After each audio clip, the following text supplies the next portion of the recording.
Why you gonna read it? Oh, shit.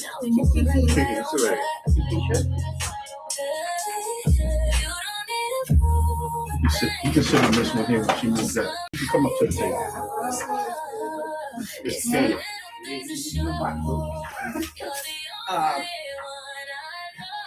Long time. I'm actually with SCLC, but I'm with SCLC the CAD. But I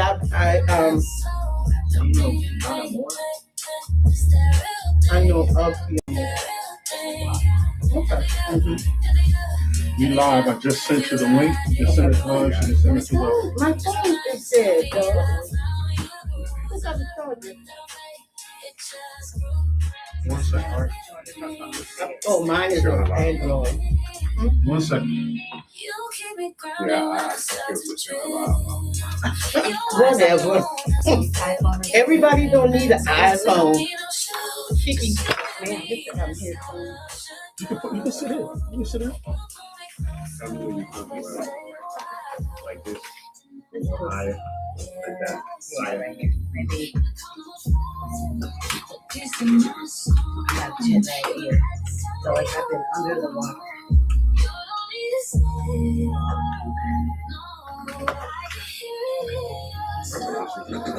want to come up in the chair? Oh, I can't hear it yet. No, because he ain't put it on. Yeah, okay, I think this is good. Good? Yeah. What do you think? You tell me that. All right? Yeah, it's good.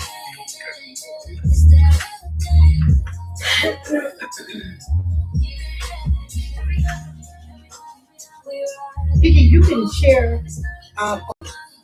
Red, can you send it to her real quick? Oh, the link? The link, so okay, because your family can watch it on YouTube live right now. Right. I'm gonna send it to you because I don't want her to say it out loud because we live over here. Trey, you heard me? Mm-hmm.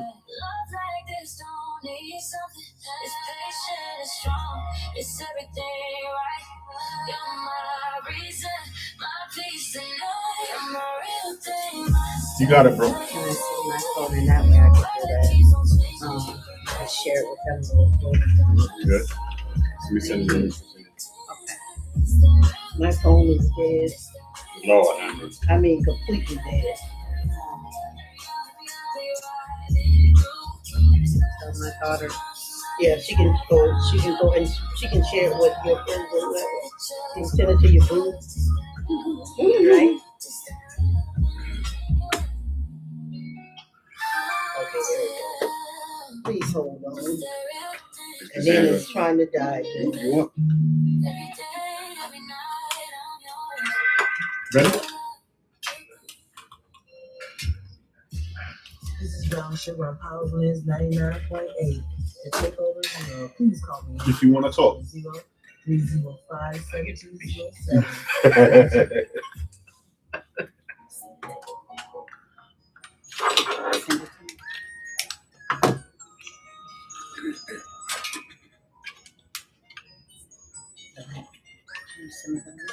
Can I send it to you? The link, so I can share it?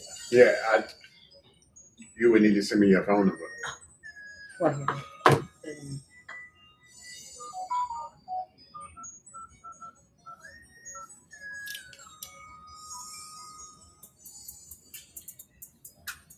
Got it.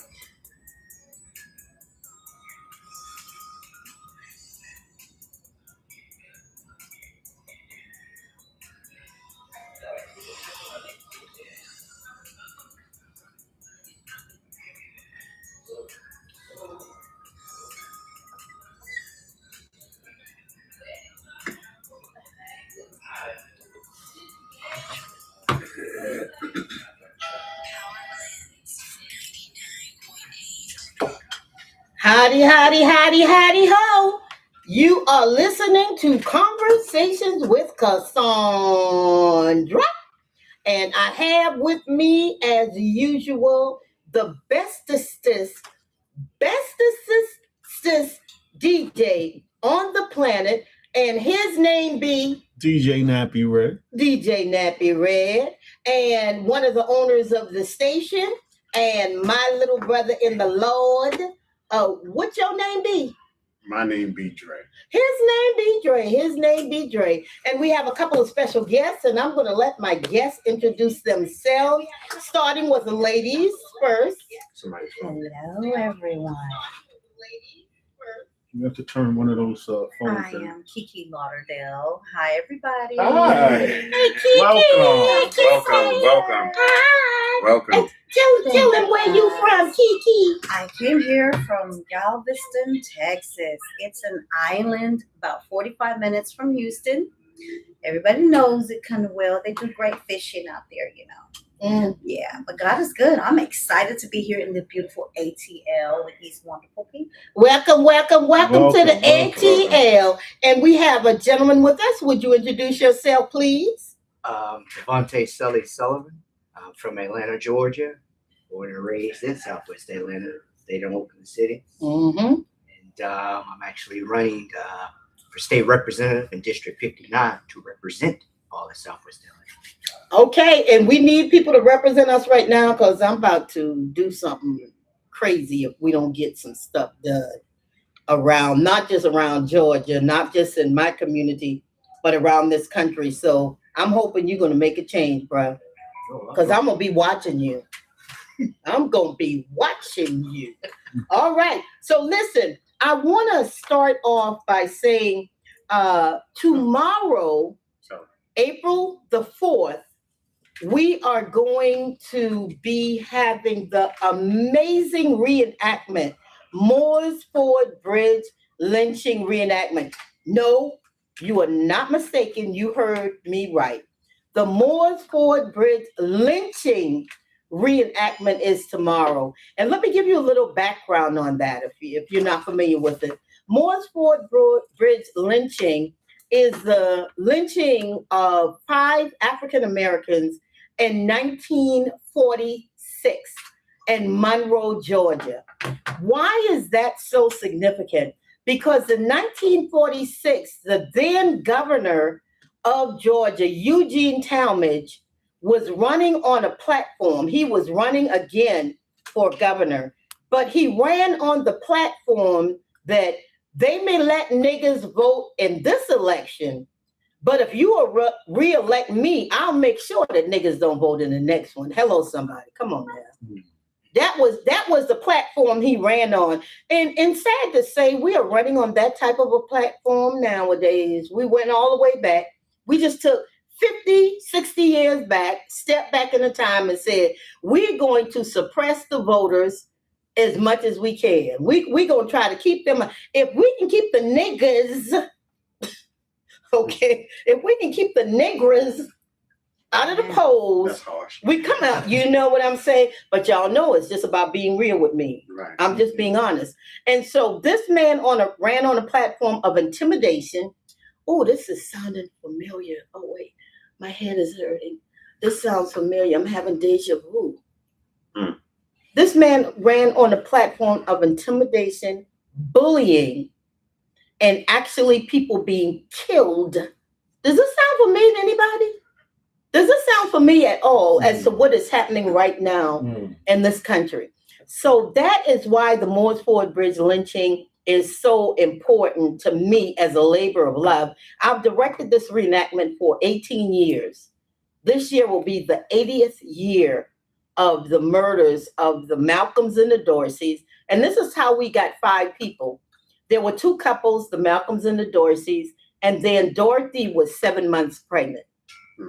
So you had people that were so ruthless that they literally killed a newborn baby.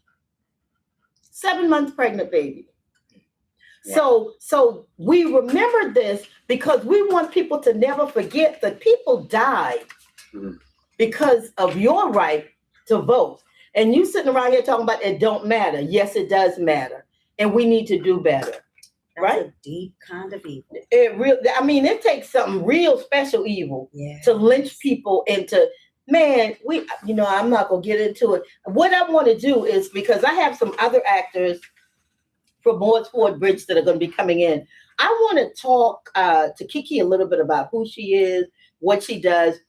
for the reenactment on tomorrow, we always have a singer, someone that walks around the bodies after they've been lynched.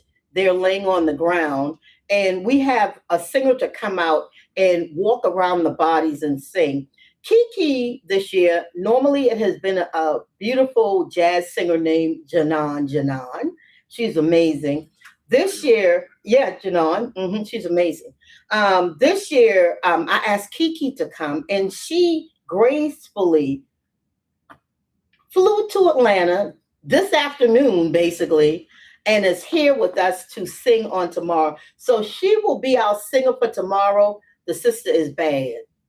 The sister, I'm sorry. The sister, sis, you're bad.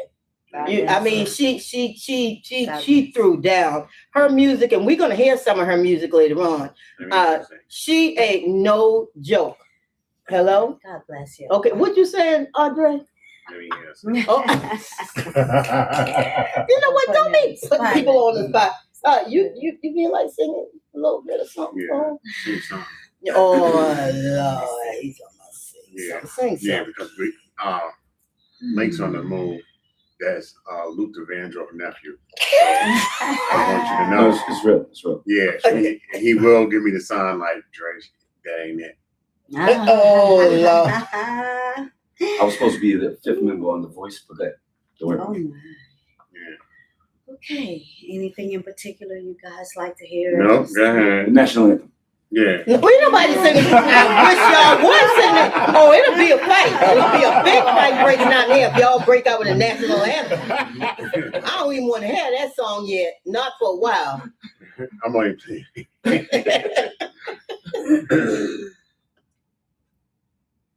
Since I'm put on the spot like this, let's see. If you don't start singing, I'm gonna start singing, and y'all do not want me to stop. Look. Oh, you. Don't do it. It doesn't matter what you say. It don't matter. Doesn't matter. No. That's right. Just hit a note. Up on a ship out to sea one day, there was a great and mighty wind and wave. 12 men in Jesus Christ the Son, better known as the Holy One. Okay. All right. I'll give you a little bit for right now. I have to Alright. wake up with a Jesus song. I got you. No, literally, I've been in New Orleans this past week. Mm. And I've been dealing with some allergies, and I flew in today and the same thing. Yeah, that pollen. No, that's all Yeah, good. No, that pollen. It's all That good. pollen is kicking. Yeah, I suffer from that too. I don't even sing, but that's Yeah, I've been sneezing, but it's all good. Yeah, it's all good. yeah. It's all good. But we don't have her songs acceptable. Now I realize who she is. Kiki, like You her. sent me, and I sent told you, I said, "Oh my God, I love her." You did. Yeah. You did. You Right? said, But I here's was the a thing lover. is, and I feel, you know me, I'm on top of everything, Yeah. and I completely didn't realize she was going to be on here today because I would have loaded every song. Oh on my here today. gosh. It's all good. But don't worry, I got you. Oh, Don't worry, I got you. Yes. So Kiki, it's just not that you sing, you act, you do animation. Her animation is crazy. Yeah, Black stories. Crazy. I looked at her and I was like, wait a minute, is this something that's on television somewhere right now? AI. Look, listen. No, seriously. I'm gonna need you to do some work for us up here. Okay, just let me know. Seriously. I'm letting you know right now. Can't be messy and blessed at the same time. Yeah. And this one's you can't hear hummingbirds. I have another story about a dog, Big Baby. But tell them about the book. Tell them the name of the book and tell us what it's about. Hummingbirds. This is my true story. I'm a survivor of child abuse, broken bones, etc., etc. started when I was 5. And I kind of relate my story to the hummingbird because hummingbirds usually die within a short lifespan of 5 years. And the reason why I related to it, because I think because I walked into the abuse at 5, I was able to survive it. But most kids that are being abused from infants until 5, they're usually dead by the hands of their abuser because, it just doesn't last that long. They get to the age of where they start either talking or telling, or, the person who's doing the abuse get a little afraid. So they're going to get rid of the problem, or they've used that child up to the fact that they don't have to use it any, all the control has been done to this child, they're done. And by that time, they're usually looking at other victims, especially if these women, I don't want to put it all on women because it's not all on women. Sometimes guys are in situations where they're raising their kids and they meet a female and they invite her in to be the mom. People are looking for love in the wrong places sometimes, and it's fast. And when you do that, you don't know if these people are good to your kids or is it just a show for you in front of you, because that be the case a lot of times. You don't know if that person is there for you or your kid. You have to be careful of that too. But more people treat their bank accounts more respectful than their own flesh and blood. That's just being honest. So I'm just saying, we got to step back a little bit and we have to love our kids like we love ourselves or more than ourselves, and just make the environment safe for them, because everybody's not there for a kid. That's a big responsibility. Yeah. See, what I love is that you are so multidimensional in everything that you do, and you are so gifted in everything that you do. That is a blessing within itself. People don't understand sometimes that with our gifts comes pain. Yes. Some of us have suffered tremendous pain to get to where we are right now. And that's it. It literally, people don't understand that. But I believe that sometimes our pain is that driving force that keeps us pushing. Like, you are not going to kill me. I don't care. I'm not going to die because you want me to die. I'm just not. It's not going to happen. Kept me alive. Exactly. That abuse. So your story is amazing. Can you tell us a little bit more about the book?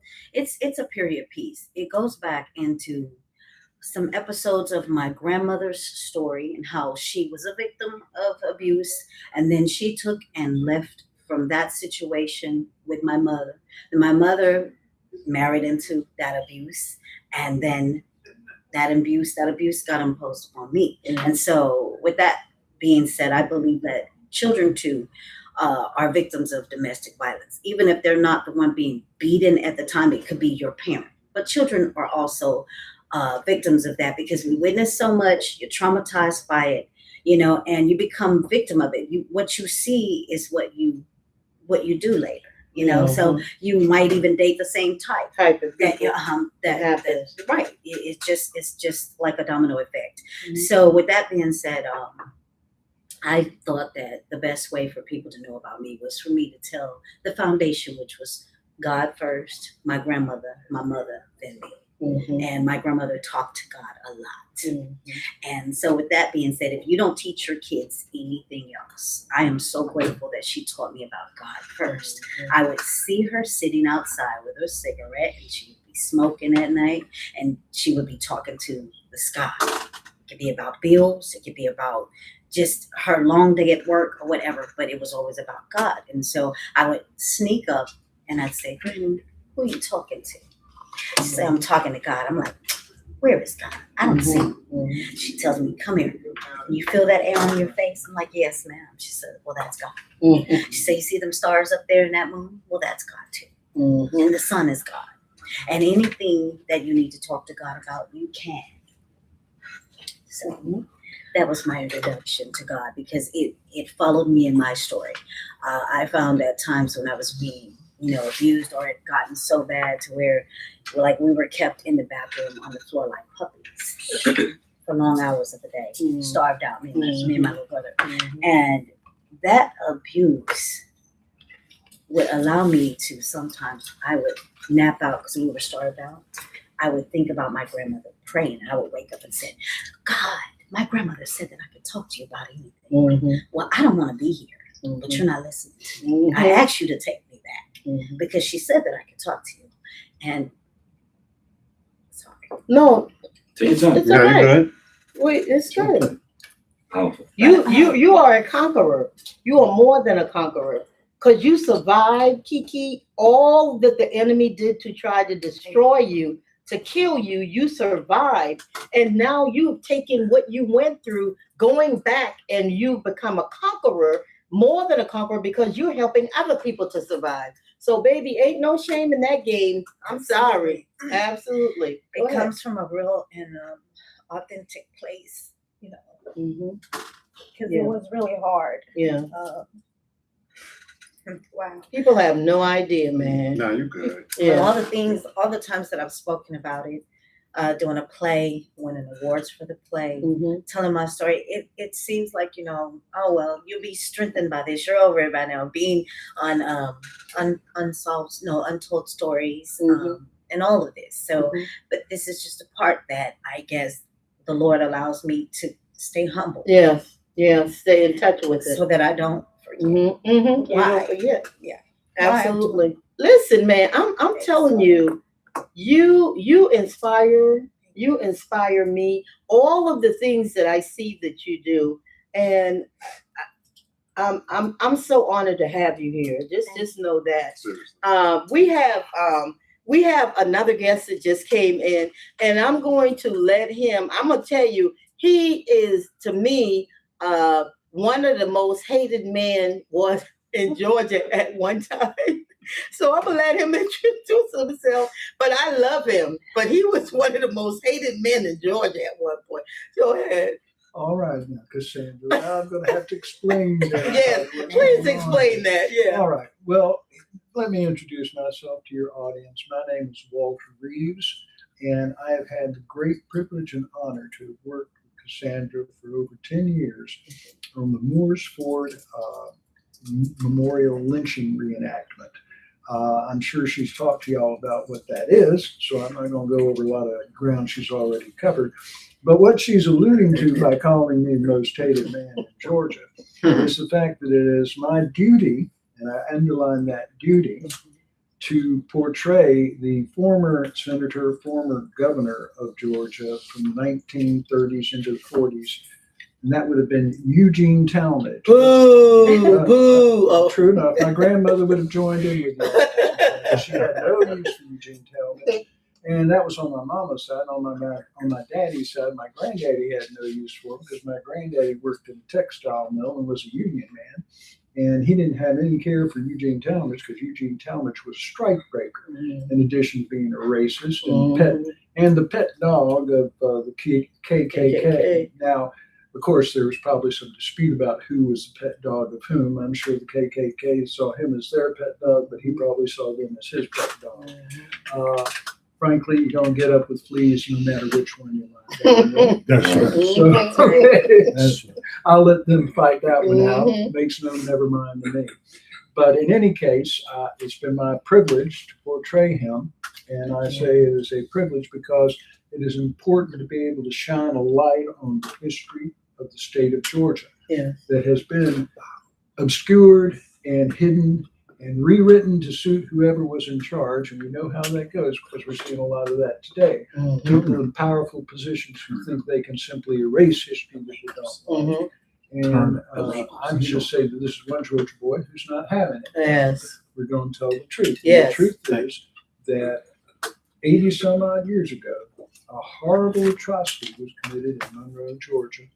2 men and 2 women were murdered by Klansmen after they managed to bail one of the men out of jail there. And it was never resolved, and no one was ever called to account about it.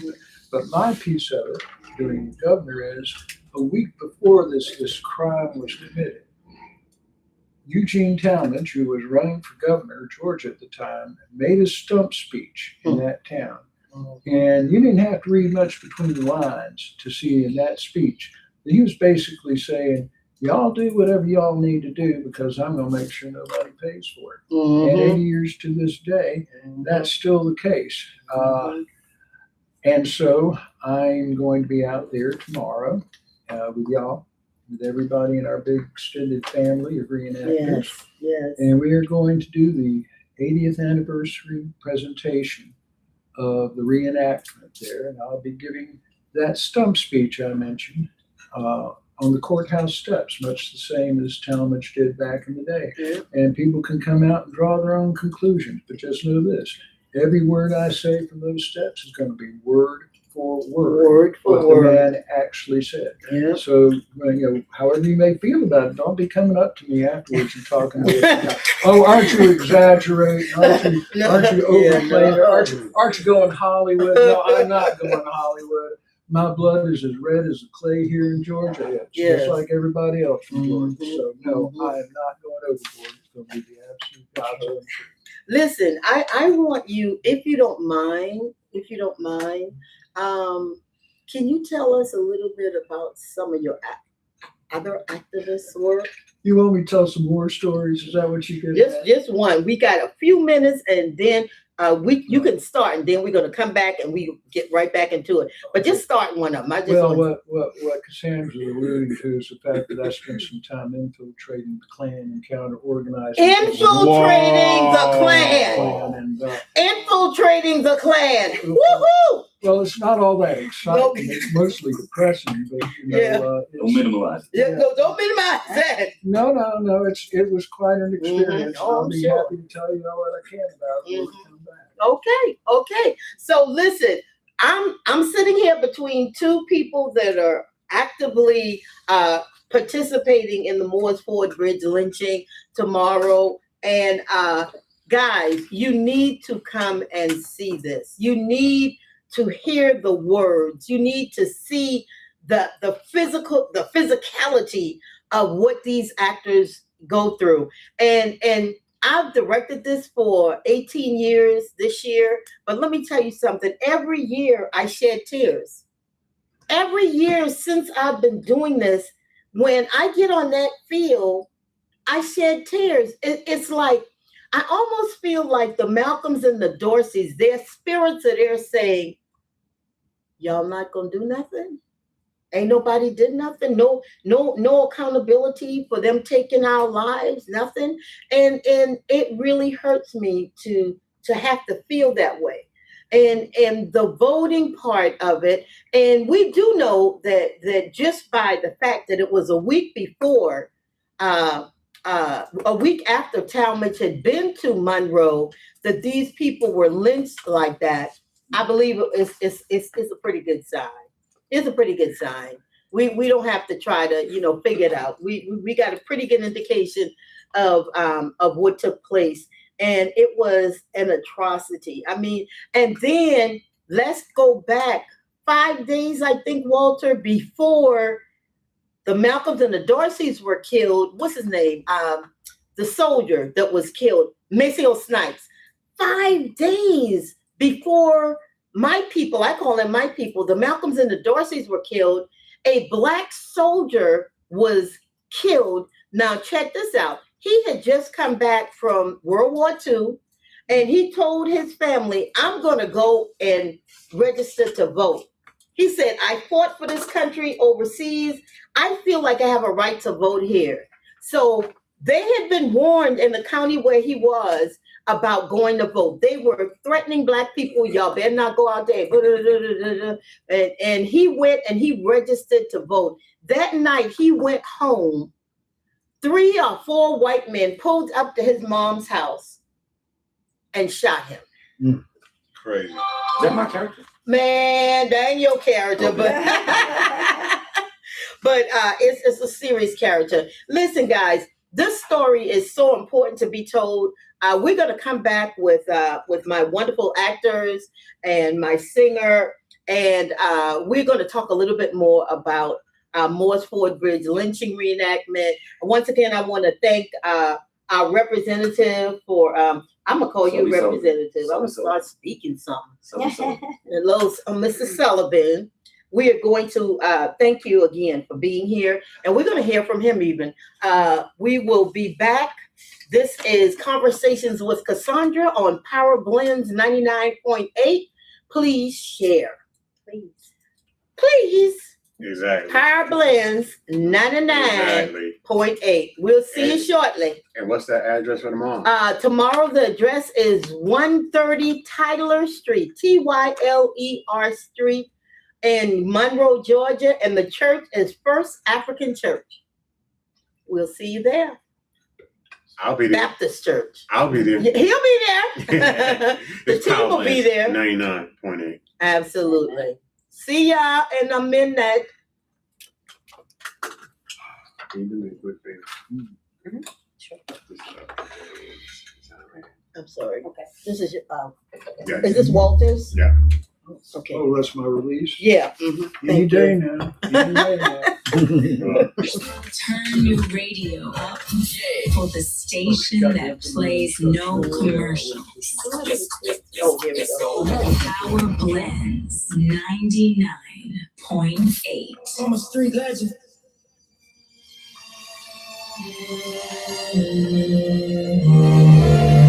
Appreciate you. You okay? You all right? You okay? Yeah. You want some water? There's water right there. No. It's the Right, no, thing that's- that just touched me every No, time. yeah. Safe place here. Yeah, you're in a safe space. I get to hear those conversations between me and my grandmother. Yes. And then reliving at that moment. Like when I wrote the book, this is one thing. When I wrote that book, I have prayed to God because I spent so much time forgetting about this. And I wrote everything else. And I said, God, I'm getting awards for other stuff. Why you sit right there? Yeah. And I kept hearing it's not about you. Yeah, yeah. It's about the people. It's about When I'm writing this, I started having nosebleeds again. Oh wow, yeah, yes, It was the all stress. things that I had. It was the stress. That I went away from. Yeah. It all started back on. Community bonding. So I get to thinking about it sometimes and how helpless I was. But I couldn't help my brother. Yeah. Thank you, sir. You a baby. You Appreciate shouldn't have to be trying to make decisions like that. That's Sam Cook. Yes, Yeah. sir. They want to. Yes, sir. It's much better because I'm able to save everything.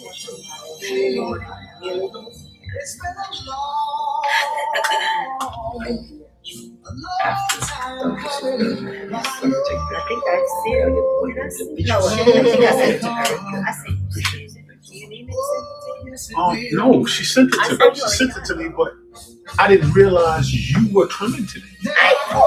That's what I'm saying. I'm always on top of Yeah, everything. he is. And if I would have known, I would have had everything in here. I can't go in here and put it in while this is running, man. Yeah. That's right. But you will be in rotation. Believe that. I'm gonna send you like, go to Mixer now. You're gonna listen. Your song's coming on. Ready?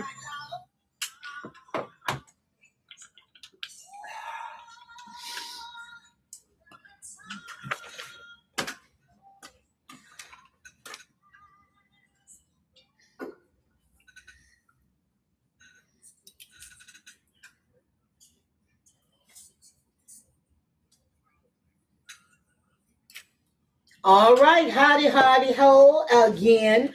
We are back with Conversations with Cassandra, and I have my guest here, Walter Reeves, the young man that plays Governor Eugene Talmadge on the Morris Ford Bridge lynching. Yes, you heard me. Lynching reenactment, which will be taking place tomorrow on April 4th, Saturday, April 4th, in Monroe, Georgia.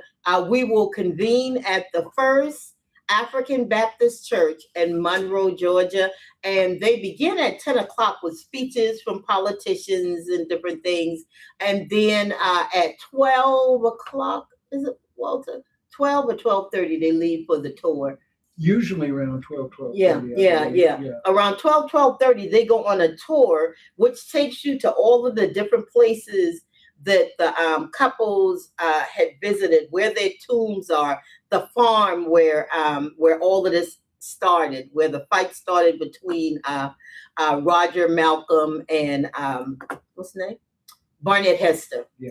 So we are excited about tomorrow. I'm excited about my singer who will be there, Miss Kiki. Miss Kiki from Galveston, Texas, will be performing tomorrow. You guys come out. I'm telling you, you I'm will excited not. about her. I've heard her sing. Y'all should come out and hear her sing. She's got a Absolutely, beautiful voice. voice. So please come out. We again want to thank our representative for being here with us. Hey, so and someone else came in. Lynx. Lynx is actually, he needs to pull up here. So, because Lynx is actually going to be in the reenactment at the last minute. Here he is. Say, hey, Lynx. At the last minute, one of our actors had to pull out because he had an emergency. So I called. Who am I going to call? I'm going to call my brothers. So I called Lynx, and he said that he would step up and play that part. So the part that Lynx, He has to wear a skirt. yeah, you gotta wear a skirt. It's called kilt. Okay. So what he's gonna be doing tomorrow? He's playing a guy named Joe, and Joe and his wife Joanne are going to vote for the first time. She's afraid, and he is going to give her words of encouragement. Listen, you can do this. We're going to do this, not just for us, but for our family. So absolutely, you want to come and hear Lynx deliver his lines to his wife, Menasha, who is going to be playing his wife on tomorrow. So, Lynx, what do you think about this? I know this is one of your first times. Yeah, I've had some small acting roles before. I'm a method actor. Mm-hmm. And I like to throw myself into the part. Mm-hmm. I was wondering, at what point do I get to consummate my marriage? Never mind. Okay. See, that's why we can't give some people a doggone mic. You just can't give them a mic. He will not be getting on the mic again. And he's married already. What is he talking about? So, Mr. Fernandez, Menasha will not be consummating anything tomorrow, sir. That is your wife. Thank you very much. But I appreciate Lynx stepping up. Real I quick, appreciate him. real quick, Mhm. we have a Andrea Hopkins. Yes, go Kiki G Town. Hello, Love you. G-Time. Hi, Auntie. Oh, thank you for tuning in.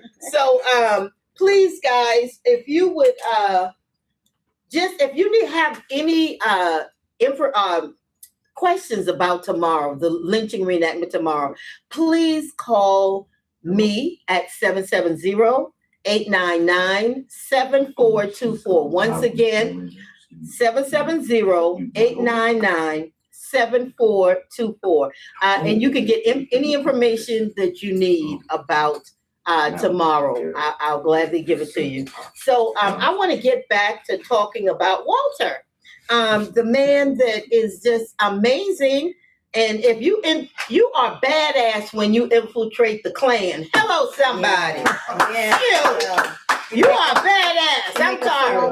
Listen. did such a wonderful. Let's be honest about it. Okay. You know, if you're a white Southern Oh, boy yeah. of a certain age, Yeah. they don't ask a whole lot. Yeah.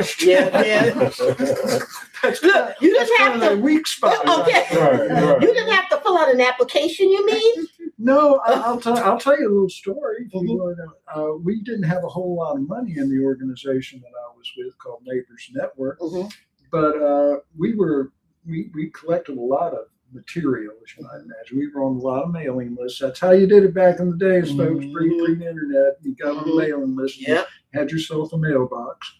And so we had a lot of material, and from time to time we had to make copies of it to give to people for educational purposes. Well, I happened to be in the Kinko's right over here at Lenox Square, not far from where we are right now.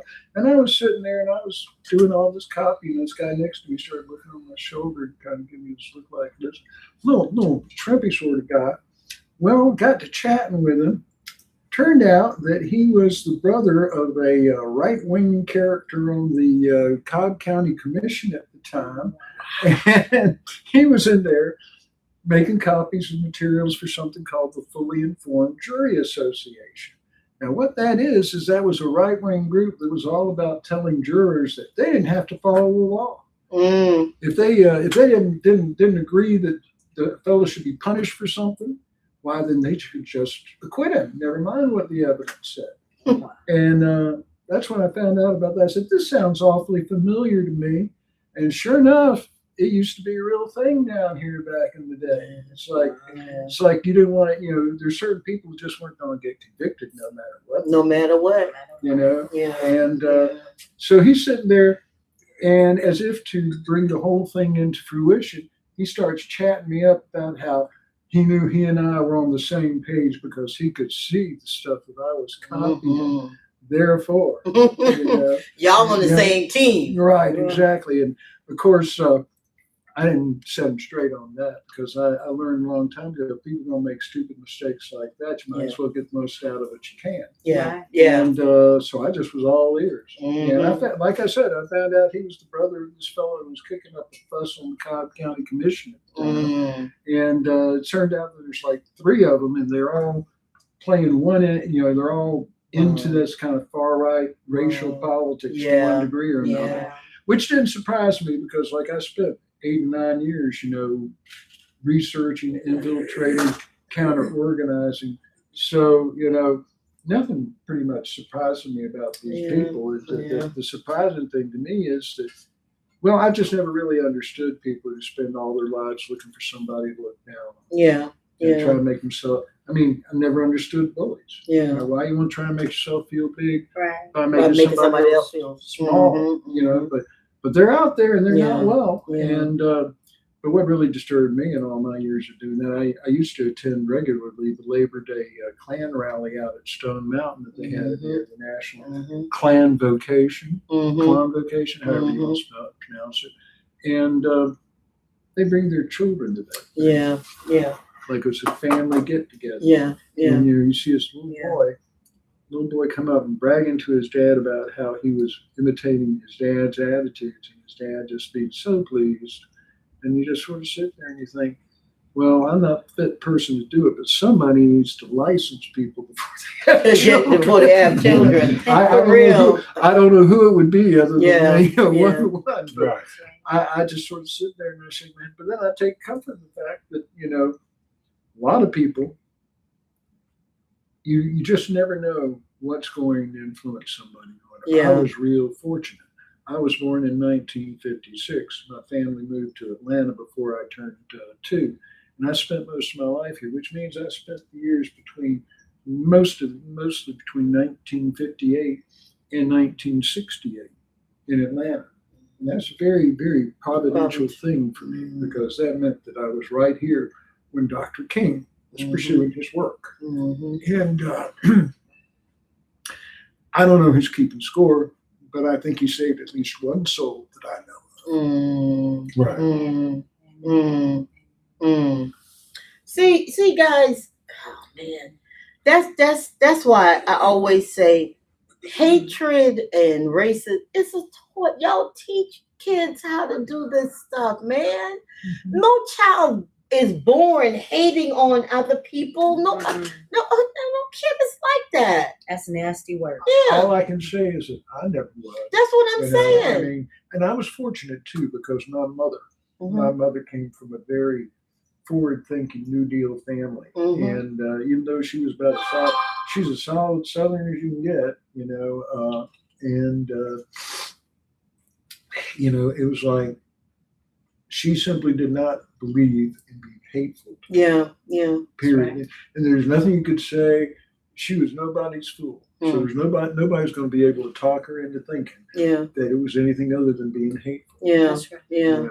That's a hard part to get your mind around when you see people who otherwise you would think are good people, but they believe in all kinds of stuff that doesn't make any sense at all. Can I just say something? Have you guys noticed the pattern when I bring in people that are activists here? Can you That's turn fine. yeah, that's your phone. That's my Can you phone. just put that? No, it's still under the wallet. Oh, the one under. No, it's No, it's just So listen, how have you all noticed the pattern that when I bring in activists, they get very emotional? We are very passionate people about Yes, what we we are. believe. I That's right. mean, That's why. that's why you do it. that's what I'm saying. So it's easy to drop tears about things that you're passionate about. And when you hate seeing people hurt, when you hate seeing, man, injustice and inequality, I'm sorry, bothers the hell out of me. I want to do something all the time. I never, people say you do so much and you do this, but I never feel like I've done enough because people need to know that somebody cares about what is happening in the community. And that's why Representative Sullivan, what you're doing is so important. You're running because you care about your community. That's what I'm hoping.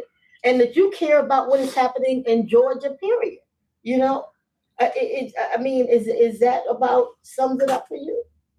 Yeah, you can just grab a mic and just get in. So awesome that you helped to change laws. Yeah, that's That's what I'm so dope. saying. Yeah, That's super dope. yeah. You know, he's not talking about it. He's getting out there and doing the work. Go ahead, sir. Yes, that is true. And I like to talk a little bit about myself because it's similar to your story. Okay. Please do. So my grandmother, I was raised by my grandmother. Mhm. I stayed in Oakland Me area, too. Jackie Sullivan. And my other grandmother, Blue Jean, that was there. But when my grandmother Jackie passed away, I had to experience 9 years of homelessness after that. Mm-hmm. My mom married, my first time meeting my mom, at 14. Wow. Biological mother. So, Wow. okay, who is this person? You know, and she was married to an abusive husband who already had kids. And so, you know, I just knew I didn't want to be in that situation. You know, and so called my brother, dad, come pick him up because he has autism and he has a speech impediment. So I called him, hey, you need to come get him. You know, mom's not in a stable condition right now. The guy she's with is not stable at all. You know, and so he came and got him and he asked, what about me? I said, don't worry about me. Just take him. And I said, I'll be all right. You know, and so I had to endure all of that. And, you know, what was my motivation was I did not want kids or anyone's family to experience what I had to experience. Especially knowing that there are resources that are out there. You know, and so I graduated high school, went to Georgia Military College in Milledgeville, Georgia. Around 2019, I applied to work with DJJ, Department of Juvenile Justice. Then I worked with NTU as a state protection service agent. And then I went, Victor Hill called me and worked at Clayton County Sheriff's Office. I worked there. And I'm currently an active member with the Georgia Sheriff's Association, National Sheriff's Association, and the one for Iowa, Illinois Sheriff's Association, and also part of active member of the Peace Officers Association of Georgia. And going through that, you know, I was seeing what everyone was seeing, you know, about the police brutality, about, you know, holding officers accountable. So I was like, okay, I see what they see, what I didn't see when I was growing up. So got in there, tried to change the system, change the culture. Because to be honest with you, there is a broken system in our judiciary system. It is, you know, and it needs to be addressed. And so now I'm currently a legislative liaison. And so what I do is I assist in writing the language for certain bills that I know that will help our people, you know, And that was a bill earlier I spoke about, the First Offenders Act. Georgia will now be changing the Georgia First Offenders Act. It passed through the House and it passed unanimously on the floor. So what it is your first offense, you get arrested, and you prove proven innocent, your record automatically sealed the same day. Wow. The same day. Yeah. That's going to make a huge difference in a lot of people's lives. Yeah. Because when you're putting in job applications and that offense, whatever it is, pops up, it puts you in doo-doo position immediately. Yeah, it does. So that's a great thing. What I want to do, guys, is what we're sort of skipping around, but we're really right on target as far as I'm concerned. We because all of these things interconnect. All of these things interconnect. Governor Eugene Talmadge, did he play? I'm sorry, Walter. Your name is Walter. So Governor Eugene Talmadge. I say that's a joke. That's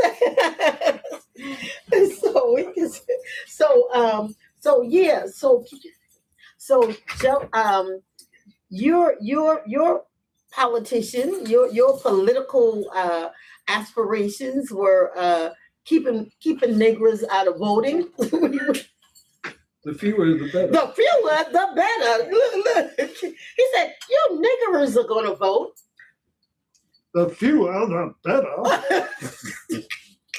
So I literally hate him when he's doing that. But then after he gets through, I love him again. But well, I told you about the first year I did it. That lady came up to me at lunch afterwards and was just mattering the wet end of me. She was just. We're not Negroes, we're Negroes. Well, yes, ma'am. I wish you'd been around 50 years ago when that fellow was here, so you could tell him that. Yeah. I agree with you, But the harsh thing about it is that you have to balance things because it's like you don't want to cause hurt in the present. Exactly. But at the same time, you cannot sugarcoat the past. Absolutely. Because it's an ugly past. And I don't want anybody to make any mistake about that. In fact, there's been too much cover up as it is. Yeah. So listen, I need you to pull your chair over. And we switch out Kiki with him. Yeah. We have the lead actor for the Morris Ford Bridge lynching reenactment. Now he has, I'm gonna just say it. He has a stage name, Dro Brick, but I'm not even going with the stage name because he's my baby from acting, and he and he is Darius Bradshaw, and to me. So if you want to look him up, he's well, I'm gonna let him tell you that. But he plays Roger Malcolm, who is the young man that was in the fight with the white farmer, which ended up with him being arrested, put in jail, and then ultimately lynched as a result of the interaction with the white farmer. So Darius, tell him who you are, tell him about what you do, tell him about Dro Brick, and then tell him about your character. So I am an artist, actor, songwriter. I started acting first. Then I got into the music started, So, but I go by the stage name 1008 Brick, 1008 Brick, on all platforms. But my role, like you said, shameless plug. Okay, was that a shameless plug? Go ahead, make your plug. Yeah. So my role is, he's just, the farmer. Like you said, you kind of broke it already down. Like I know what I do. But like I said, I've been doing this role with you for I don't even know. I don't know. Years, but I've been knowing you since forever. Yeah. When I first started acting. That was with you. Yeah. But let me tell you, the role that you play and the power that you put behind that role. And I don't want to cry because see, every time I talk about them dying, I get teary. But what you bring to that role is so powerful because, first of all, you are the one that they wanted to kill. Period, point blank. Nobody else. They wanted to kill you. Okay? Yeah. Then they decide 3, 4 niggas is being killed better than killing one nigga. Yeah, that's crazy. Yeah. But you stood up and said, hey, don't kill them. You want me. That within itself was a powerful thing for you to say. You know what I'm saying? It'd be like, no, I don't want none of us to die. No, you said, they haven't done anything. You want me. Take my life. And I thought that was a powerful part of who Roger was. And Real go stand-up ahead. guy. Mhm. Yeah, real stand-up guy. Like from Okay. getting the role with him, it seemed like he was like a pretty boy. Mhm. One of A pretty boy. Oh, excuse me. he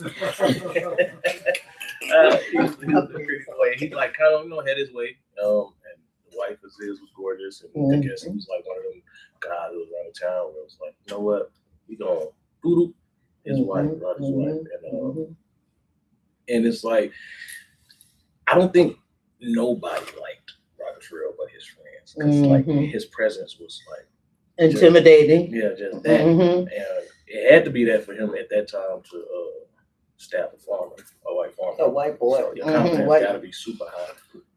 You do that. Yep. But yeah, I like Roger. I really like Roger. Yeah. I like Roger. You do a great. There is a scene with you and the head Klansman, Wade Marlboro, that they had put it on. I've seen it on television. I've seen it on a newspaper or magazines, and he's standing there and he takes a cigarette, y'all face to face, and he blows that smoke in your face, and you just stand there because I can't imagine what a man would feel like. You know what I'm saying? Like, I'm about to knock you out. You know what I'm saying? Yeah. But in that situation, you knew that you had to keep your composure. I wonder if we could go back to that time, if Roger actually kept his composure. Like this, because just being like I said, how I feel like he carried himself, I feel like to be honest with you, he didn't go down without a fight. He definitely didn't go down without a fight at that farm because he was like, hands up. Yeah. And he was ready to go. He was like, let's do this. Oh, you trying to swing at me? I'm gonna swing back on you. But that's not the mentality that Black men had in 1946. You just wasn't gonna step up. It was worth your life. It was your life. You were playing with your own life. I mean, we're talking about a time when it was worth your life to look at somebody the wrong way. That's it. To not step aside. That's it. To do anything that some lunatic coming down the street took into their head as a sign of disrespect. And they could go absolutely medieval on it. And they could be certain that most white folks weren't even going to say a word. Because here's the thing you got to understand. In a small town, when you see a whole mob of your neighbors going out and doing the kinds of things that we know were done, well, unless you know you got some backup, I can't say that I wouldn't be a coward too. You know, I mean, that's the thing about it. We had the great pleasure and privilege of working with a wonderful woman named Jackie Olive, who did a wonderful, wonderful film about the whole history of lynching up until the present day.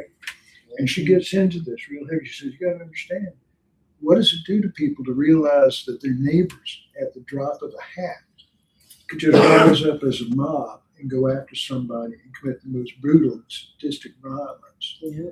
You know, what do you do? What do you do when you go the following Sunday, when you go to church and you see those same people sitting in the pews next to you? What's that going to do to a child? You know, I think about that when I think about my parents' generation.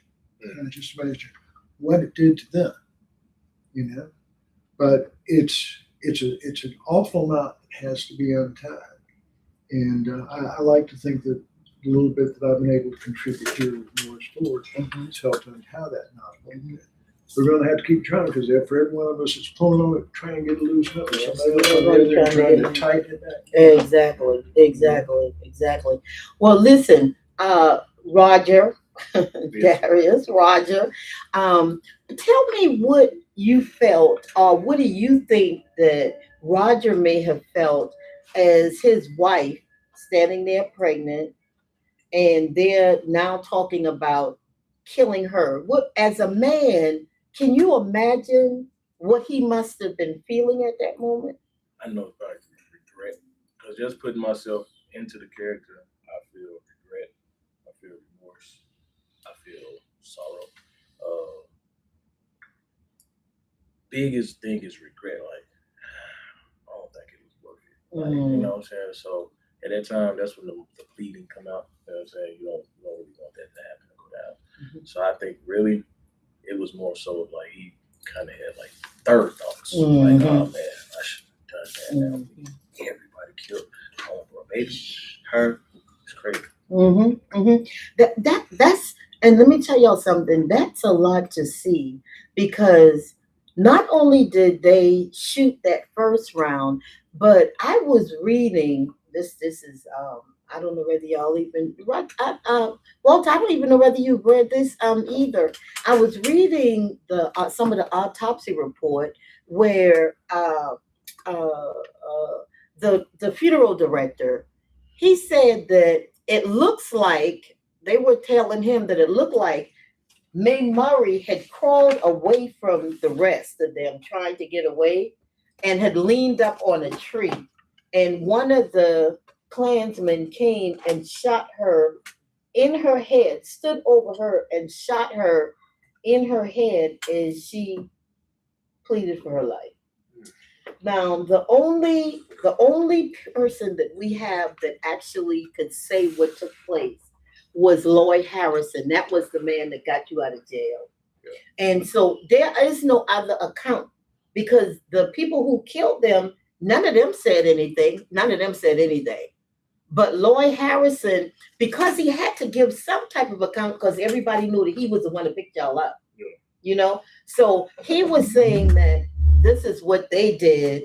This is what they said. So our only account is what he said. So when I'm directing, the only account that I have is what he said. You know what I'm saying? And which we know that now that he was a Klansman. He was a part of the Klan. So can you imagine what that must have been like, or what Roger and Mae Murray, Dorothy, and George, can you imagine what they were thinking? This man brought us out here knowing that these people were waiting. He had to have known. Yeah, he knew. So he had to have been a part of the plan to kill y'all. I can't imagine what they must have felt. Yeah. I know that was betrayal. Yeah. Betrayal. And then they wonder why people don't trust, people. I'm gonna tell you, man, I got some stories, but I'm gonna leave them stories for another time. But let me tell y'all, we're gonna take a break. We're gonna come back in a few moments. You are with Conversations with Cassandra. I have my guests in here with me, some of the members of my cast. I have Lynx, who is a new member. I have Walter, I have Darius, and I have Kiki. And boom, sorry. Ready to stream the number one station. Blendz 99.8 represent. So them can't stop my show. Hey, lyric crystal. Nice up. Yeah.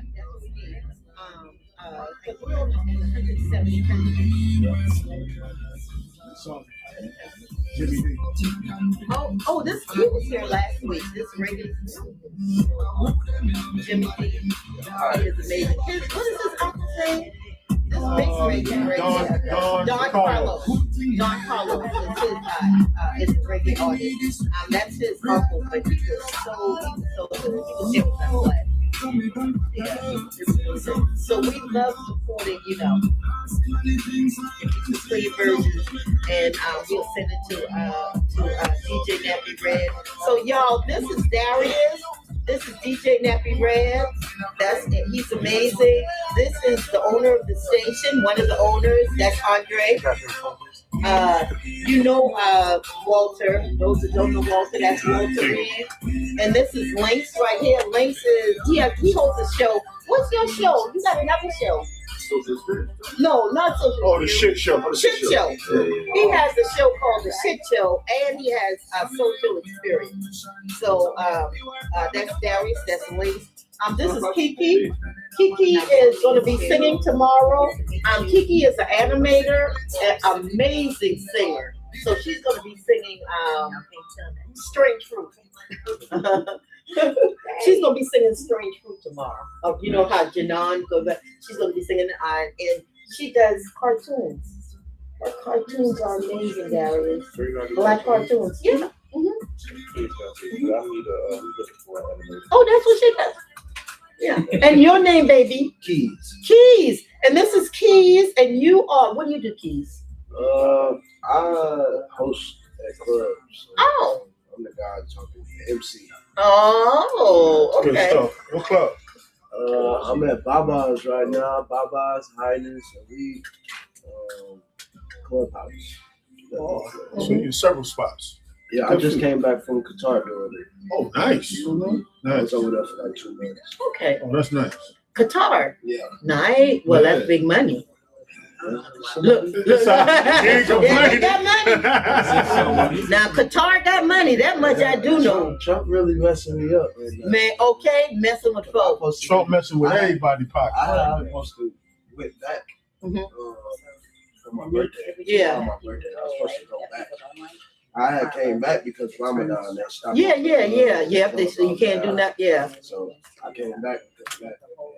And you were going back. Now Trump done started a war. You messing with your money. Messing with your money. Booking a couple people over there. Man. Transporter. I was gonna book them. Oh, excuse me. Yeah, it's not a war. It's an excursion. Look. It's an excursion. It's not a war. Yeah. Okay. But yeah. It's got 15 minutes in between. But thank you. So do 15 Thank minutes you for coming, Darius. That's my baby. Yeah, that's my baby. I love babies. And I have so many of them. Hey, bro, grab some more water from over there. You got the card, right? Yeah.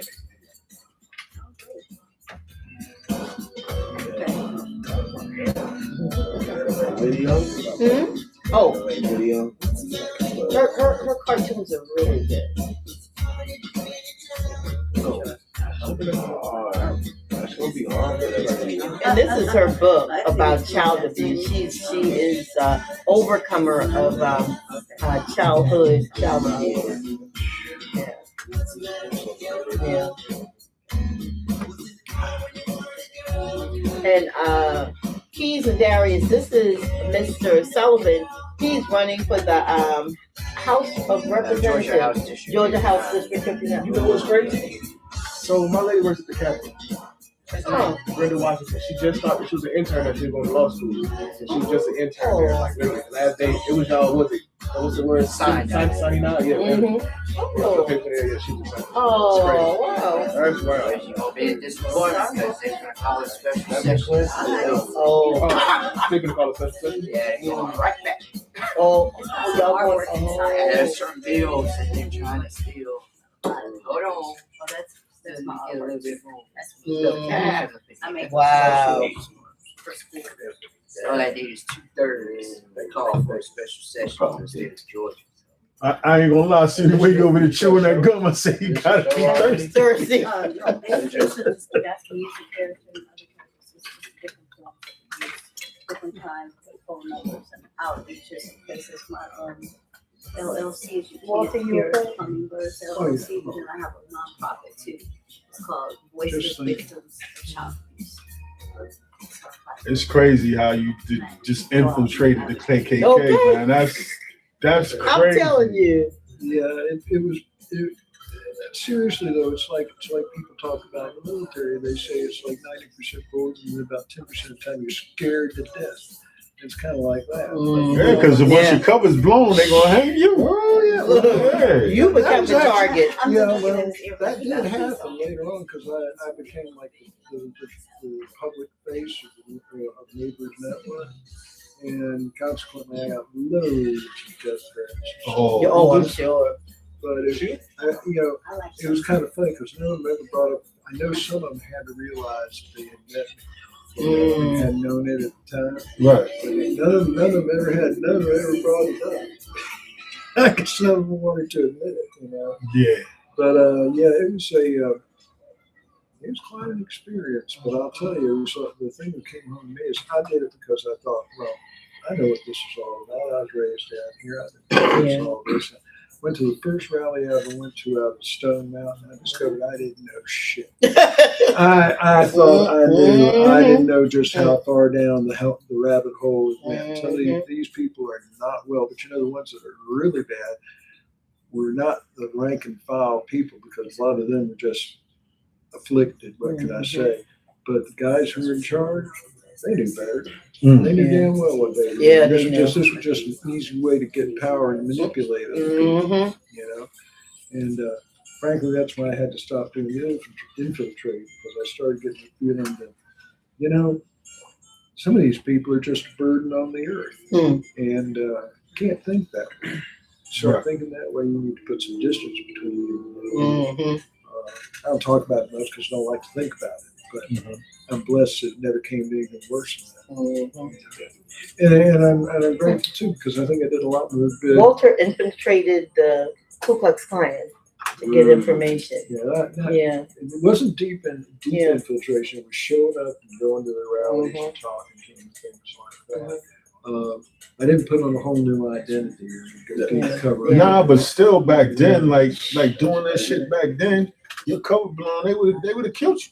Well, that's another reason why I quit. I thought my cover was blown. Yeah. Somebody called me out in front of a crowd of them up in Cumming, Georgia, back in the day. The Dairy Queen, this is classic. They said the Dairy Queen's full of Klansmen. They're hanging on. This guy calls me out in front of them all, and I got in touch with the folks I was working with. I said, I can't do this. Yeah. Nope. I didn't tell them about the other part. I told them about the other part because back then that's not something to talk about. You don't want somebody comes up later on because something happened. Say, I heard so-and-so say such. But at this stage, it's just a psychological truth. I would get to the point where, what really got to me was watching how they indoctrinated their children. That really good stuff. They bad with that. And I want to talk about that when we get back, because in the documentary, in my research of lynchings, when you see the age of some of the children that they would bring to the lynching, you had little kids with popcorn, and they're cutting a black man's penis off and putting it in his mouth or setting him on fire in front of their children. And the children are standing there watching them burn people's bodies to death, or they would skin them. Skin them a lot, just skin them. And I've seen some of the pictures where they literally would burn the person, and all you could see was the fingers, everything. Stomping the babies, pregnant. The pregnant, stomping the baby. Who does that? What planet do you grab a baby out of a woman and throw it on the ground and stomp it? In front of their children, in front of their own children, little children watch. This is how you're supposed to treat these people. Well, they didn't consider us people, and even the Constitution. Chattel. We wouldn't. We were what? Yeah, the awful thing is people treated each other hard. They do. There's an old saying that said, "Man is a wolf to man." The worst animal you can have after you is a two-legged. This is true. It's It's true. I mean, people, when somebody says to me, well, why should this be God? All I can say is, better hope there's one. Better hope there's one, because we sure as heck can't handle it ourselves. I don't know what it is about people, because they can be angels or they can be devils. Sometimes they mean both. But, I wish I had an answer for a lot of people. But I know that it's nothing new. I mean, I'm a real fan of Mark Twain, and there's a passage in Huckleberry Finn section that I always recommend people that try to understand this mentality. It's called Why the Lynching Bee Failed. And in it, they confront this guy because, he shot this man down the street because man insulted him publicly. And so a mob comes to lynch him, and he gets out and he looks down on me and says, I've lived in the North and I've lived in the South. The average is pretty much the same all around. The average man is a coward. He'll go along with whatever the crowd does. And that's just this long explanation. And I read that and I say, and you got to understand, the guy who wrote this was from Missouri. Yeah, Mark Twain. Yeah, he was from Missouri. He knew what he was talking about. And but people, they just, he describes the town where this happens early on. He talks about it's the kind of town where people got nothing to do except sit around and drink. And every so often somebody will soak a dog in kerosene and lay it on the fire to entertain. Just for entertainment. And I thought about that and I said, I've been through times like that. It's just, I don't know why people 3 minutes can justify that. But I don't know. Can you give me a few more minutes? The trouble is you never know how far they'll go. 6. Stay with me till 6. That'd be great.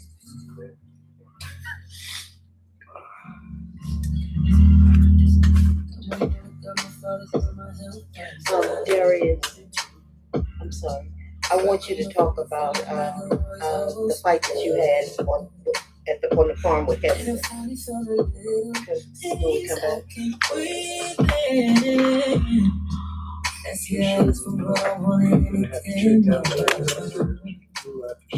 Okay. That's fine. That's fine.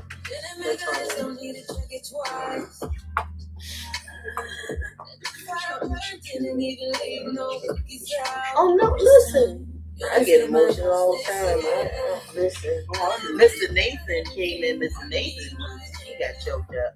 Yeah, he did. So yeah. How's he doing? Hey, Wilson. Yeah, I've been in and out, so I might have mentioned it already. Who were you working with? Why you? I worked with a couple different groups. When I was doing infiltration, I was working for a group called the Center for Democratic Renewal. And they used to be located in downtown Atlanta. They started out as the National Anti-Plan Network, and then they changed their name to the Center for Democratic Renewal. And that was Reverend C.G. Vivian's organization. And that was another privilege. I got to meet Reverend Vivian. That's when I realized I'd seen him on TV as a child. Hasn't disseminated since then, because I haven't. Yeah, it folded quite a while back. And I'm not sure about all the ins and outs of that. But, I think the basic problem was that it was, well, from my own perspective, it was pretty obvious that what was happening was that the racist right was going to intervene real heavily in the GOP. And that was a lot harder nut to crack than the Klan was. Or, somebody's going to put a hood over their head or put on a swastika or something. It's pretty easy. We're up, guys. Point out what the problem is. So, Is he coming in now? like, look, like Trump not once but twice. That tells you how hard it is. Absolutely.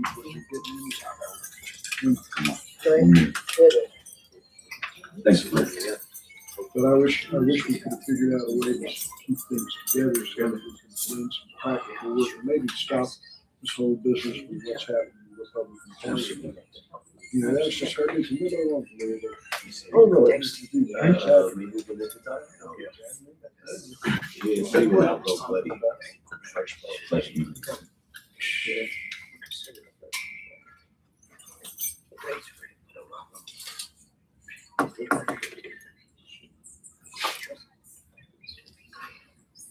And we are back. You are with Conversations with Cassandra, and I'm with some actors from the Moores Ford Bridge lynching reenactment, which will be taking place on tomorrow, Saturday, April the 4th, in Monroe, Georgia. Yes, I said lynching.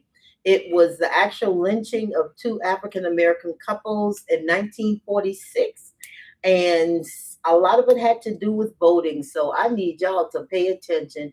People died because they wanted you to have an opportunity to vote. And you have the nerve to say it doesn't matter whether you vote or not? Yes, it does. I'm sorry.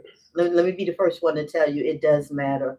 The two couples that were lynched, one of the ladies, Dorothy Malcolm, was 7 months pregnant. And so all of that is portrayed in the reenactment. So if you want to see something powerful, something historical, it is not just Georgia history, it's Black history, and it's U.S. history. It is the last unsolved mass lynching in U.S. history. There's a great book on it called The Last Lynching by Mr. Pinch. I can't remember his first name right now, but the book is powerful. It talks about this particular lynching, and you guys need to grab a hold of that. I want to go to my baby over here, Darius Bradshaw. Well, go ahead. Say it.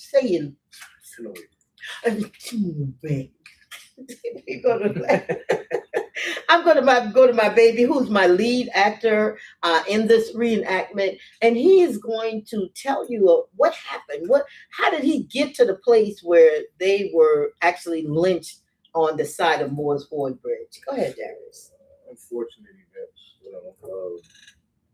So the farmer was apparently sleeping around with Roger's wife. That was the rumor. That was the rumor. Mm-hmm.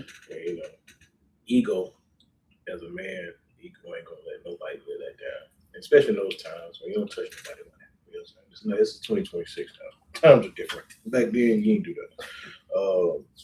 And Roger wanted to stand on business, as they say nowadays. So Roger confronted the farmer about it. And, them times, you being a Black man, get out my face, bro. I ain't got that. Yeah, so what? Anyway, move, go ahead, whatever. And they say Roger had been drinking that day too, so liquor gives you courage.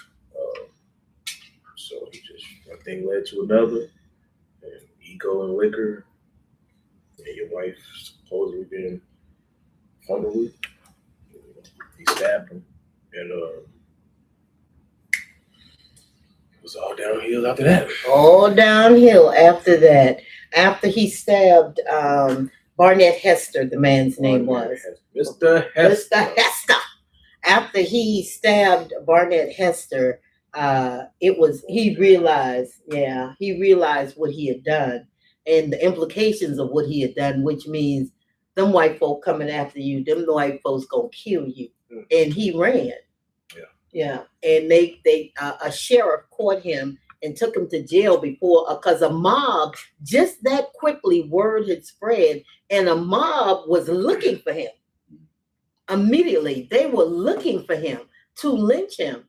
But just so happened the sheriff caught up with him first and took him to jail. He spent 11 days, I think it was 11 days in jail.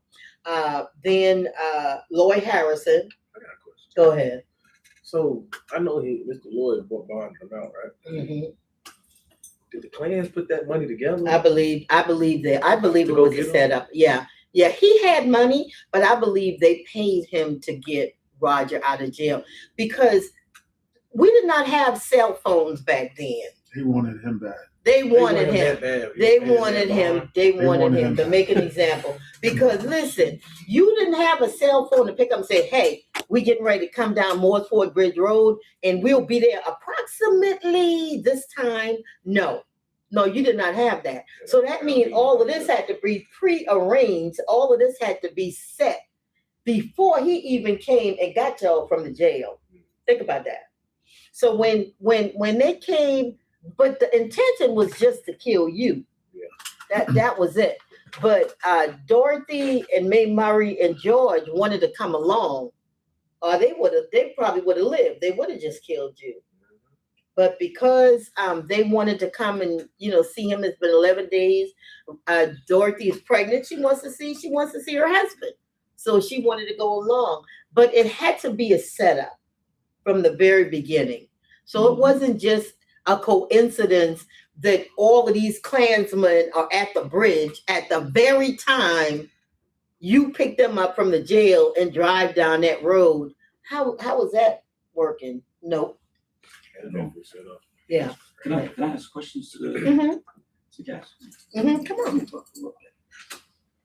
So this is from a world-class thespian myself. Oh Lord. I've studied at many abroads and many abroad. Not abroad. Not abroad. Abroad. Many abroad. Okay, all right. Just want to ask the cast here, especially you, Walter, how difficult was it to throw yourself into the role? And then you as well, Dennis. Well, speaking for myself, it was pretty traumatic. I actually have had people come up and say, well, do you enjoy doing this? And I say, no, I don't enjoy doing it. It's not like doing Richard III. Okay. It's not like you're doing this classical villain or anything. This is somebody who was around, when my parents were growing up. This is a fellow who had a direct impact on the world in which I was born into, and his legacy is one that we've had to struggle with, and it's the legacy of the whole state. I mean, let's just state facts. From the collapse of Reconstruction onward, the state of Georgia was a racist terrorist regime.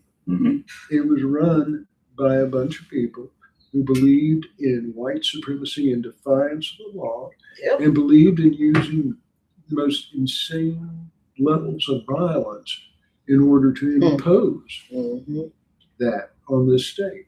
And, I mean, that's just the facts. And I know people don't like to hear that. They like to think that, lynching and the Klan and all that was some kind of, fringe thing that only bad people indulged in. Well, I got news for you. You don't have the situation we had here in Georgia for going on a century unless the highest levels of society and the leadership of the state are involved. Now, it's true that there was some fight back on it, but the truth of the matter is that people let this go on. People let this kind of level of violence and hatred be a part of, the everyday, day-to-day existence here in Georgia. And, that has to be faced. I mean, I know everybody, look, I'm from the South, and everybody says less said better. And everybody says if you can't say something nice, don't say anything at all. Most importantly, if you don't mention it, it never happens. Well, that's all a bunch of bunk. You can't do that. Anybody who's ever had to dress a wound knows that you got to clean that wound out if you ever want it to heal properly. And like I say, I hope that I've been able to contribute at least a little bit towards that, because that's why I'm here. That's why I've been participating all these years in this. Thank you. Yes. Thank you, Darius. I have never done a role like this before, so it was definitely new. The first year was it's like, I didn't know if I was gonna come back to do it. I hear you. But the second time we came around, I didn't know if I was gonna come back to do it the third time, because I think the second time we had the trucks out there riding it. Yeah. Oh, yeah. Let me tell you that, Nick. But we go. One year, Klansmen decided that they were going to ride and protest actual Klansmen came into town in their cars with their Confederate flags and drove down by the church where we were. So that was like to sort of hey niggas, we is here type of thing. Yeah. Go ahead. Yeah, that was crazy. Go ahead, Darren. And then I had unfortunately been having that same night. It's a toss up, but we don't really know what happened, but it was just so ironic. It's like on this day, holiday. But it was definitely something new. But after I got past I'm like, man, you're hated in other places, so they hate you anyway. Well, keep going on with it because for long I will hopefully the one that did it are long gone and burning and HE double out of the but I just more attention. I feel like some more laws need to change. Yeah. A few more laws need to be stricter. You know what I'm saying? Tightened up. But as far as this, it's something I'm gonna keep doing. Keep rocking with. You've been amazing. Yeah, you've been amazing. And like tomorrow, we know that there's media there. That's another thing. The media coverage. You've gotten great media coverage too. You've got really good. Walter has gotten good media coverage. We had German television. I remember when the Germans came. Oh yeah. We've had German television come. Deutsche. We've had French television come. Deutsche Welle. They now me and the reporter from Germany, Hans, we're still friends. Oh yeah. He's on my page all the time. And then we had the French television. Then we had the Guardian, which is one of the most powerful newspapers in the world, came and did a story on us. So New York Times has done a story on us. Time Magazine has done a story. So this reenactment, we've been to Sundance Film Festival. I spoke at Sundance Film Festival and sat by what that lady named? Oh shucks. Oh man, the girl who played Harriet, Cynthia Erivo. I mean, I'm like, are we kidding here? I have literally sat on stages with Angela Davis. Nice. The activist Angela Davis. I'm sitting on a stage talking to her because of this reenactment. I was invited to sit on a stage with a woman that I had her poster on my wall when I was a teenager.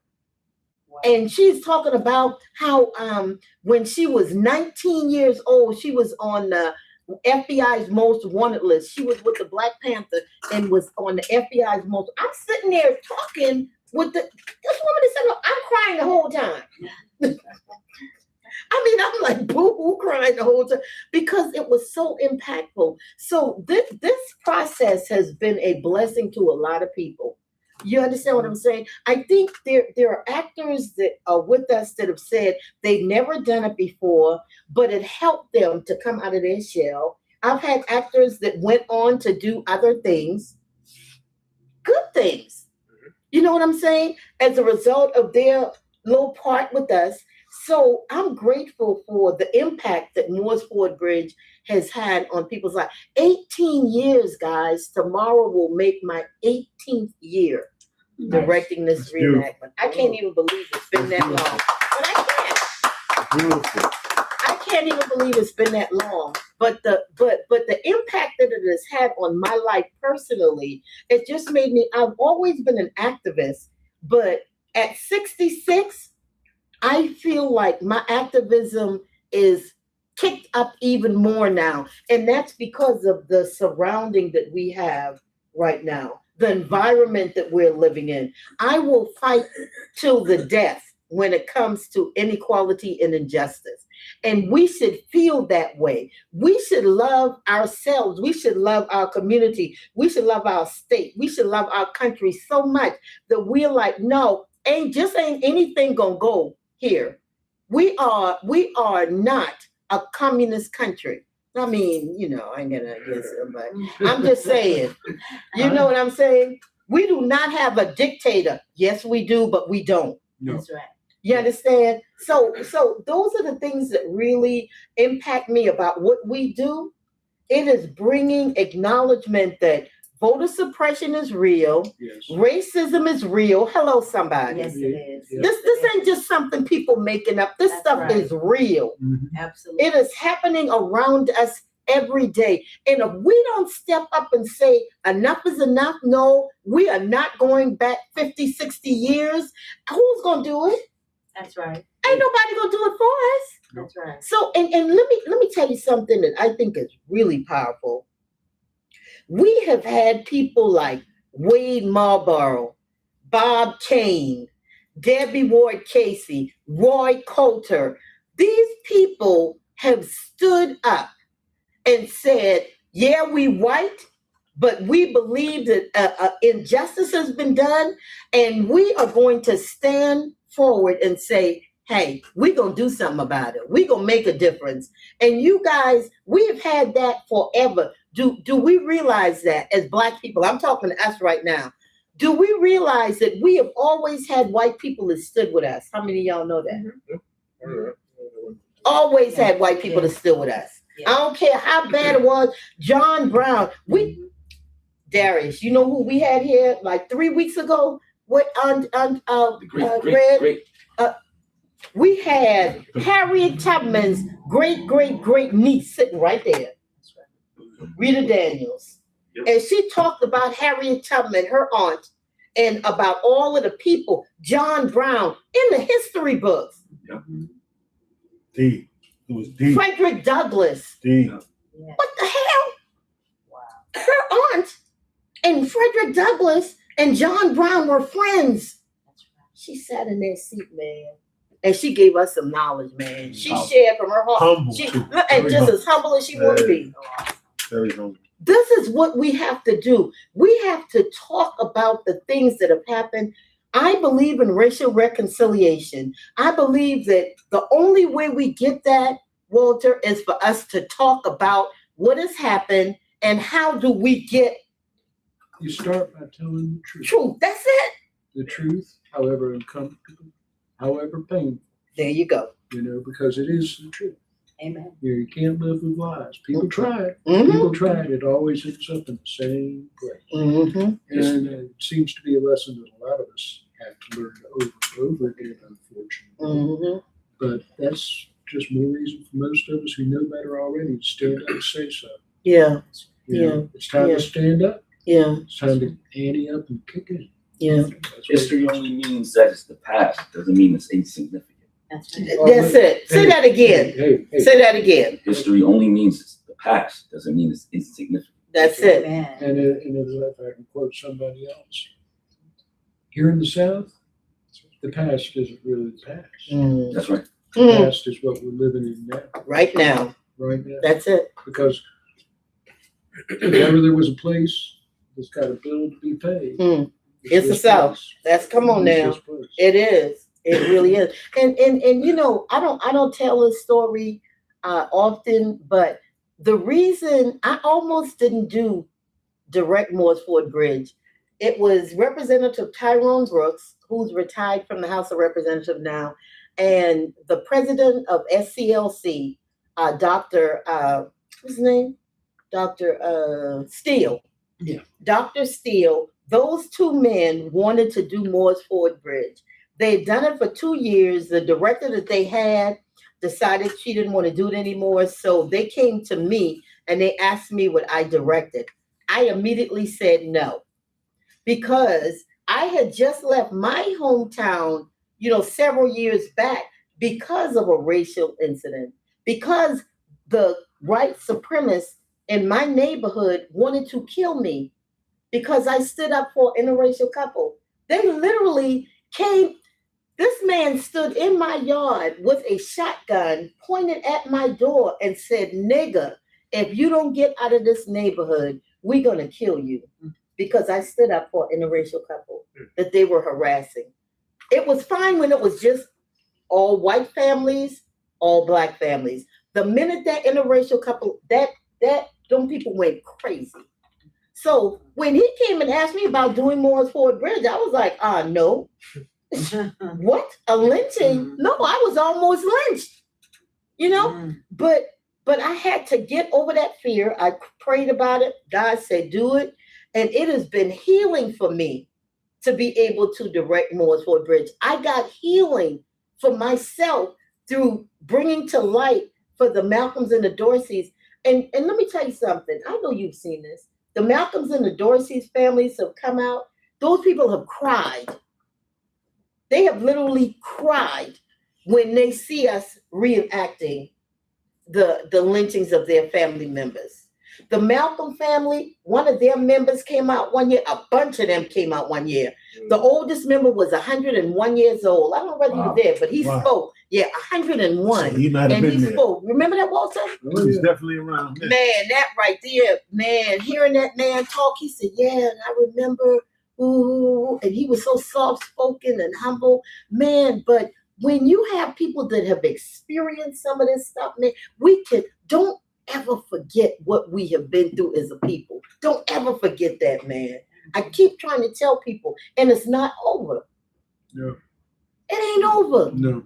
We're struggling right now. They don't want the Civil Rights Act passed. They don't want the Voter Rights Act passed. This stuff should be done already. Yeah. Taking away the DEI and all of that. It's like a new way of starting all that racial crap all over again. Mm-hmm. So That's what Sullivan's advocating. Yes. For years. And they're not Sullivan, getting tell us about Tell us about that part. Why are you involved in politics? Why are you running?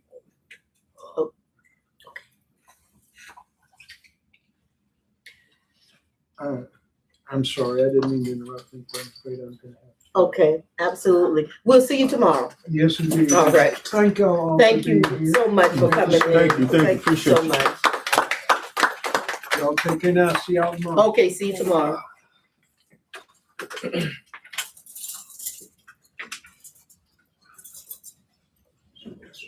Okay, tell us, Mr. Sullivan, about why are you into politics? Well, I got into politics because I saw people put profit over people and not people over profit. Oh, okay, say that again. Say that for the people in the back. I got into politics because I saw people put profit over people and not people over profit. Mm-hmm. You know, and we have a lot of our local leaders that are just being complicit to what's been going on and try to normalize things within our society. Mm-hmm. And, you know, Martin Luther King, Malcolm X, Elijah Muhammad, when they stood up for what was right and what was for the truth. They just didn't watch and see how right now how we're destroying ourselves. Mm-hmm. Mm-hmm. We destroy ourselves. Who's going to save us? Mm-hmm. Mm-hmm. So I got into politics to speak, have a voice for the voiceless that is out there. People who've experienced what I've experienced. Who've experienced what Miss Louder had experienced. You know, and also to help our community, to help our Black community. We have too many Black leaders that are in place that are not speaking action, but they just talking. Mm-hmm. That's right. Mm-hmm. And I tell people why? Because they care about themselves and they care about you. Because money doesn't change your hands. Yeah, that's the language, money. You know, and someone like me, I'm going to put a stop to that. Not only that, I'm going to actually be there for us of man of action. I've been doing it, and I'm going to keep on doing it. Listen, the fact when you told me that you work to write laws, that's who we need. Tell the people we need as a people. People is writing laws. He is writing laws to get passed in the House of Representatives. That's what we need. We need people that not just talking. Because I'm a person of action. I'm boots on the ground. If it's something going on, I'm in the middle of the protest. They're like old school. Get back, old school. You might get hurt. I'm like, oh no, I'm frontline soldier. Yeah. I'm frontline soldier, baby. I don't go to the back. No, I'm in the front line. Right where you at. Because if push comes to shove, I can push and shove. And if they knock me to the ground, one of y'all help me up and we keep on moving. But we gotta be willing to stand for what we say we believe. That's all I'm saying. I'm willing to die for what I believe in. Everybody ain't willing to die for what they. That's why you don't stand for anything. Well, anything, man. Come on now. Come on. And so we gotta do better. Darius, I know you're gonna be leaving us, but I wanted you to just invite people out tomorrow to come. Tell them why they need to come and see you do that thing tomorrow. Why didn't come see us do that thing? Because we do that thing. We do that thing. It's very informational, and it ain't just the reenactment. It'd be a lot of other things. Oh yeah. Speakers, Coach Lee. You'll meet, like I say, some of the family members that's there. You can find Mm-hmm. more insight than we give. Mm-hmm. You know what I'm saying? It's more in depth. And then you get to see a piece of history. Yes. A lot of people don't even know Monroe, Georgia is. Yes. So you come out there, you can see, you catch that vibe Mm-hmm. for sure. And just come out, and at the same time, we'll have a good time. Yeah. We have a good time. We have good food. Absolutely. Yeah. At the end of the reenactment, we serve lunch at this park. So you guys, you can come enjoy the reenactment and then sit and have lunch. You can talk to the actors.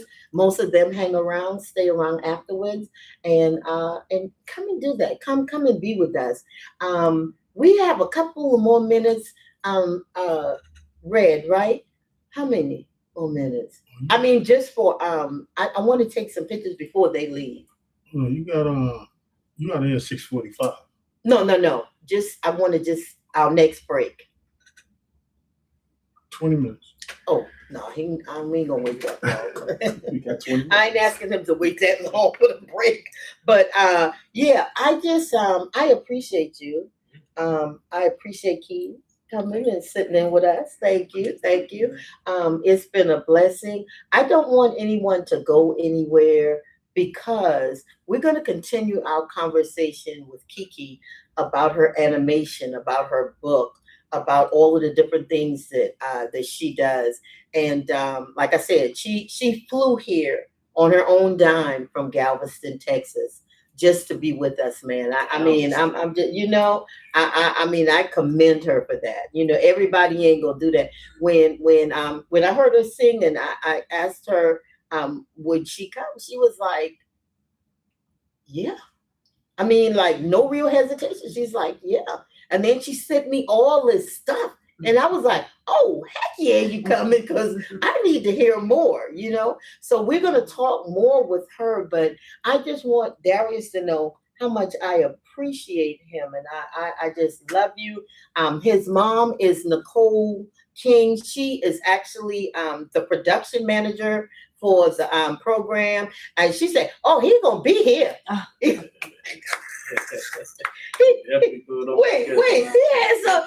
he had something else. And she was like, I know, he is committed to you. I said, okay. So thank you, Darius. I love you. I appreciate you. I'm praying. Tell them about you have a CD out or a single or something? Well, I just dropped a few singles, yeah. Yeah, you go check it out, 1008 Brick on all platforms. It'll all pop up. 1008 Brick. So I need y'all to go grab that. And we're gonna have Darius back again on the music side. I'm gonna talk to the guys and we're gonna get you there, and you just come and talk about your music, and they'll have it ready. DJ Red will have it ready and let the folks in 170 countries. 90. Oh, 180, I'm sorry. 90. 90? 190 countries that hear that will hear this program over 190 countries. So definitely we want you to come back so that we can get you heard in those 190 countries that we're in. Okay? And we are number one on the hip Congratulations. hip hop. Yeah. So we're gonna have Darius back again. Thank you once again for coming and spending some time with your set mama, because I am the set mama. I am the set mama. Yeah. Whatever you need. Amen. You heard that, Nicole? Nicole, write that down. Nicole, write that down. He said it here, Nicole. Write that down. But thank you so much, Darius, for coming in. Thank you, Keys, again, for visiting with us.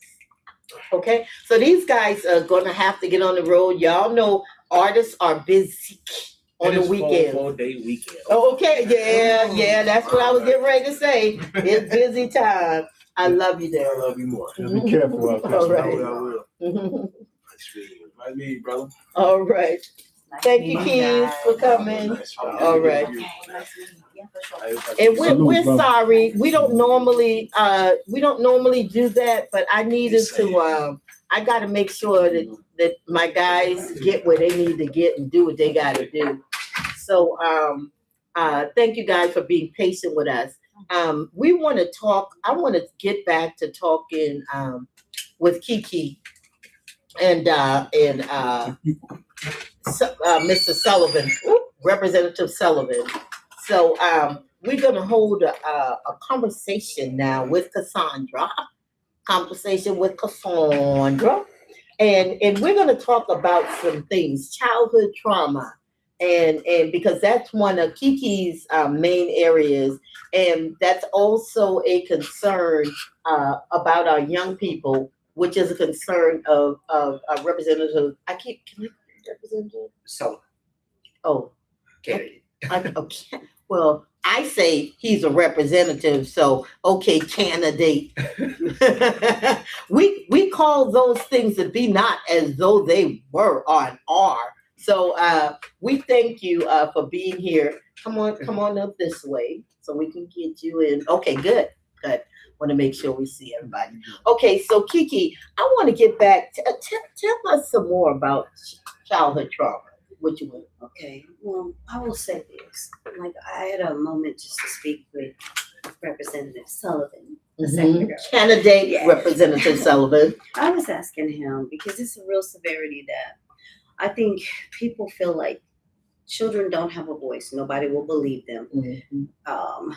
That their opinions and their voices don't matter. So they step on them. And I know it's a control thing because you have a little person, a big person. Everybody always believes the adult, not the child.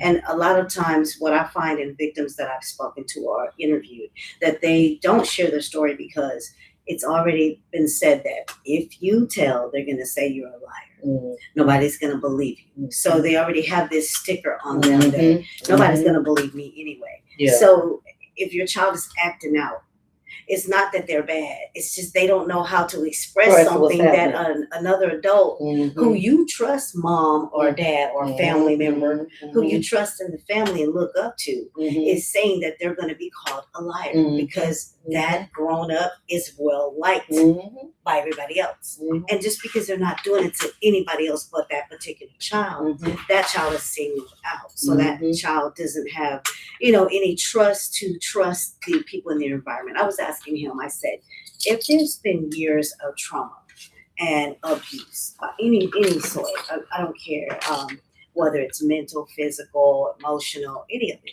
somebody's breaking you down, tearing you down, and your brain is stuck there. So when people tell you to get over it, you're victimizing the victim again. That. Yes, you are. You cannot tell a child or a person to get over it because they haven't even gotten around it. Exactly. It happened to them and they're stuck in that mode. I want you to understand this. Yes. When you victim shame a victim, you ought to be ashamed of yourself. And yourself. You really ought to be. Yeah. Because they're stuck in that traumatic zone for a minute. So when people say, it'll be okay, maybe you did get over it because it happened to you. That's you and your own issue. Yeah. But some people get stuck there, and I believe that there should be some type of retribution from the person who's victimizing victims. I don't care if that victim turns 20, 30 years old. If you did it to this person at 4 or 5 years old, I believe that you should pay for their medical. I believe that you should pay for them to have some type of therapy, counseling. Absolutely. You should do that. Even at this age, I think that should be a law. And I believe that if you hurt a child, I believe that automatically you should face 20 years. But if you really harm a child in that manner, because their brain is stuck there and they cannot move past it, it affects their relationships. It affects their children if they have children. If they don't become abusers, or most of them do, they repeat the cycle because their mind is stuck there. And it's the first thing that they are learning. So I believe it's learned behavior, and I believe that you should be able to do 50 years plus Mm-hmm. if you do this to a child because you killed the spirit. I totally agree, and I was I don't even call myself a survivor. I'm a conqueror of childhood abuse. I was sexually abused. I was physically abused. I was abused physically one time by a family member that literally tied me naked to a bed, beat me with an extension cord until I couldn't even cry anymore. Untied me once they had beaten me with that extension cord. I'm crunched up in a corner. They go in the kitchen, got a bottle of bleach, and poured the bleach over my body. And the welts just, to this day, I still have the scars, physical scars of that beating. And it was for something I did not do. I was 11 years old. And when they found out that I did not do it, they never came back. And that scarred me even deeper. They never came back and said, I'm sorry, I was wrong. Would that have helped? Uh-huh. Would that have helped? That would have helped. To a victim, it would have acknowledged that at least you're not a liar and that you didn't do anything wrong. Not to say it would have helped what happened to you, no. but it would have took a tiny. It took some of the sting. It would have taken some of the sting out of it. Go ahead. Yeah, I agree. You know, like I said with my stepfather, you know, and I forgave him. You know, and he also apologized. And now we're both brothers of the Masonic Lodge together. That's awesome. And you know, and that relief, I was like, okay. And then you know, he apologized, but I told him, I said, it's okay. I understood that was my trial and tribulation. And thank you for that. Because now it built me into a man who I am now. But he apologized to you. Okay, what happens if they never apologize or they never thought they did anything wrong? You have to really on that subject. It's going to take so much time because what it is it's the enemy. It's the devil. And what through that test is we can always forgive, but we'll never forget. Oh, I'll forgive. Yeah, you're right. I forgave. That's a major piece. That's a major piece right there. Say that again. You can always forgive, but you will never forget. Absolutely. Just like how Jesus forgave us for us. Died for all of us. And that's what allowed me to forgive. I had to, because it'll kill you. The anger and trying to share the story. This story would have, okay, I'm gonna be honest. My story has curse words in it because that's what I was called. That's what I heard. So I kept it to the real as real as I could tell it. So with that being said, I couldn't clean it up no more than what I did do in that perspective. But the angry me who started off writing, who hadn't forgiven, that instead of me saying that name in a third person, that was a MF, we grown. Okay. So it was every other anger emotion that I felt, and that's being real. So with that, I had to step back. It wasn't time for me to write it. God pushed me back aside, like, you need a little bit more time with me. Literally. So I had to get to a place to where I had to grow inside and really forgive in a healing space. And he allowed me to see the story. He allowed me to remember things that I put a bandage over. It became undone. He removed the bandage and let the ooze come out. So now that wound that I was just getting by on, now I had to clean all that infection out that wound so that I could speak like I'm speaking to you now. Bondage. Exactly. He brought you out of God is and you had to find the faith in him. That's it. I couldn't have done it. And you had to find the faith in yourself. See, he already said it. You already have the victory. That's right. Declared. That's right. And you had to just love Diana. That's it. And let me tell you something, that's not always easy to do. No, not at all. I'm going to be totally Not at honest. all. When you have, let me tell you something about abuse. When you have been sexually, emotionally, or physically abused, it is a battle. Yeah. It is a battle. First of all, it's a battle to keep your mind. Let me just be totally honest. It was times I felt like I was literally going to lose my mind. Right. It was like the pain was so intense. Like, why would you do that to me? Exactly. I am a kid.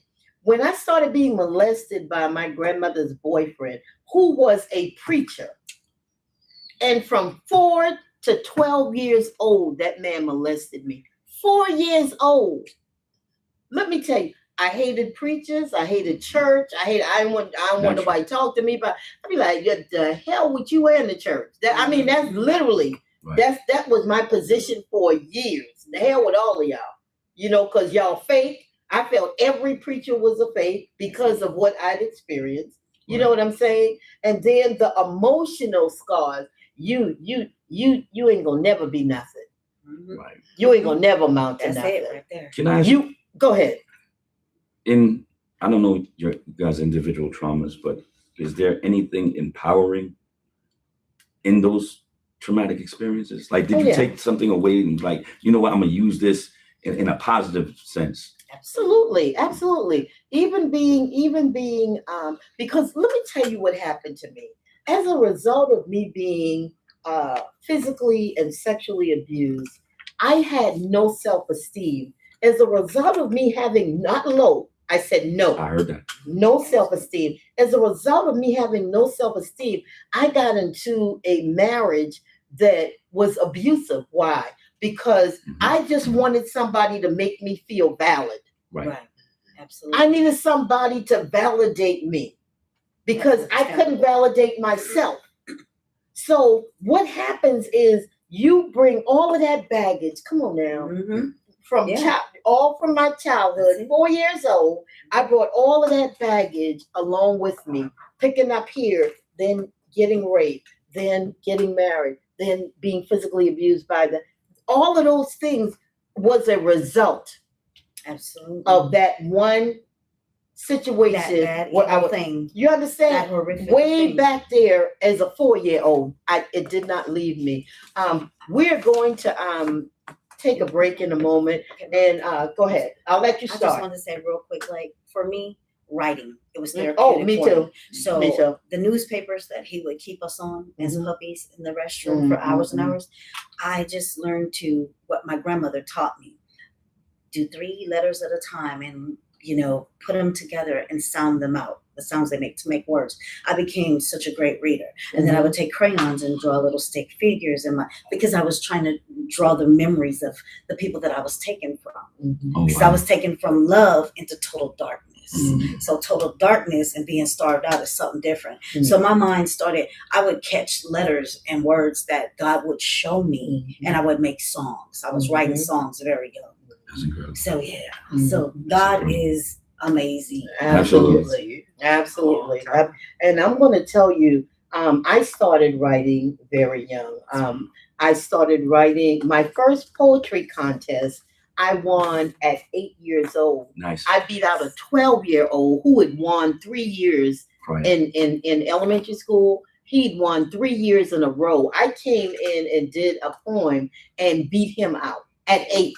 That's how God do it. The pain was so deep though in me that when I wrote, it's like I was releasing some of that pain. It was like every time I wrote, I was releasing some of that pain. Listen, guys, we're gonna come back. We have one more segment, and I just want to thank again candidate representative Sullivan for being with me. I want to thank my team. They're absolutely amazing. Thank you, Link. Thank you, Andre. Nappy Red in the house. Power Blendz 99.8. Beautiful. You are now experiencing the Nappy Red takeover. Turn up. I didn't know Oh yeah, he would have the audacity to tell you. They told me. When we come back, it's 12 minutes. That's it. We're done. Awesome. He said, I can kill you. And tell people you ran away. I like this song, man.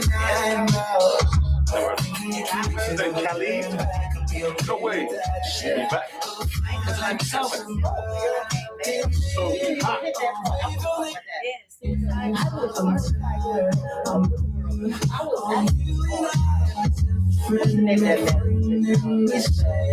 So hot.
Insomnia. I didn't know he was going to come in the room or not.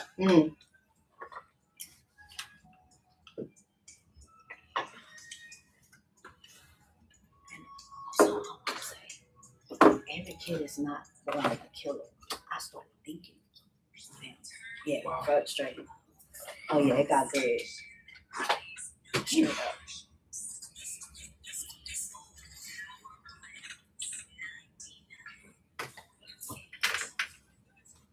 And we are back with Conversations with Cassandra, and I'm Cassandra, and we are in the house. I'm so grateful to have my DJ, who is the baddest.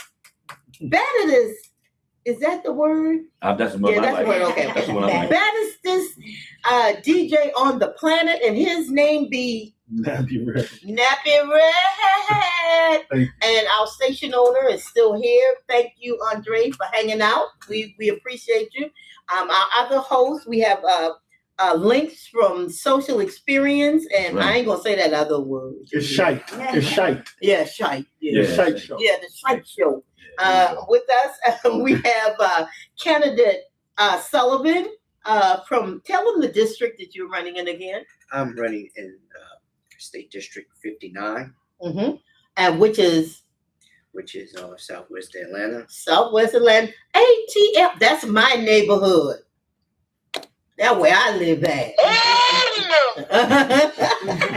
And then we have the Queen Kiki in the house. Kiki is originally from Brooklyn. Say what? Yeah.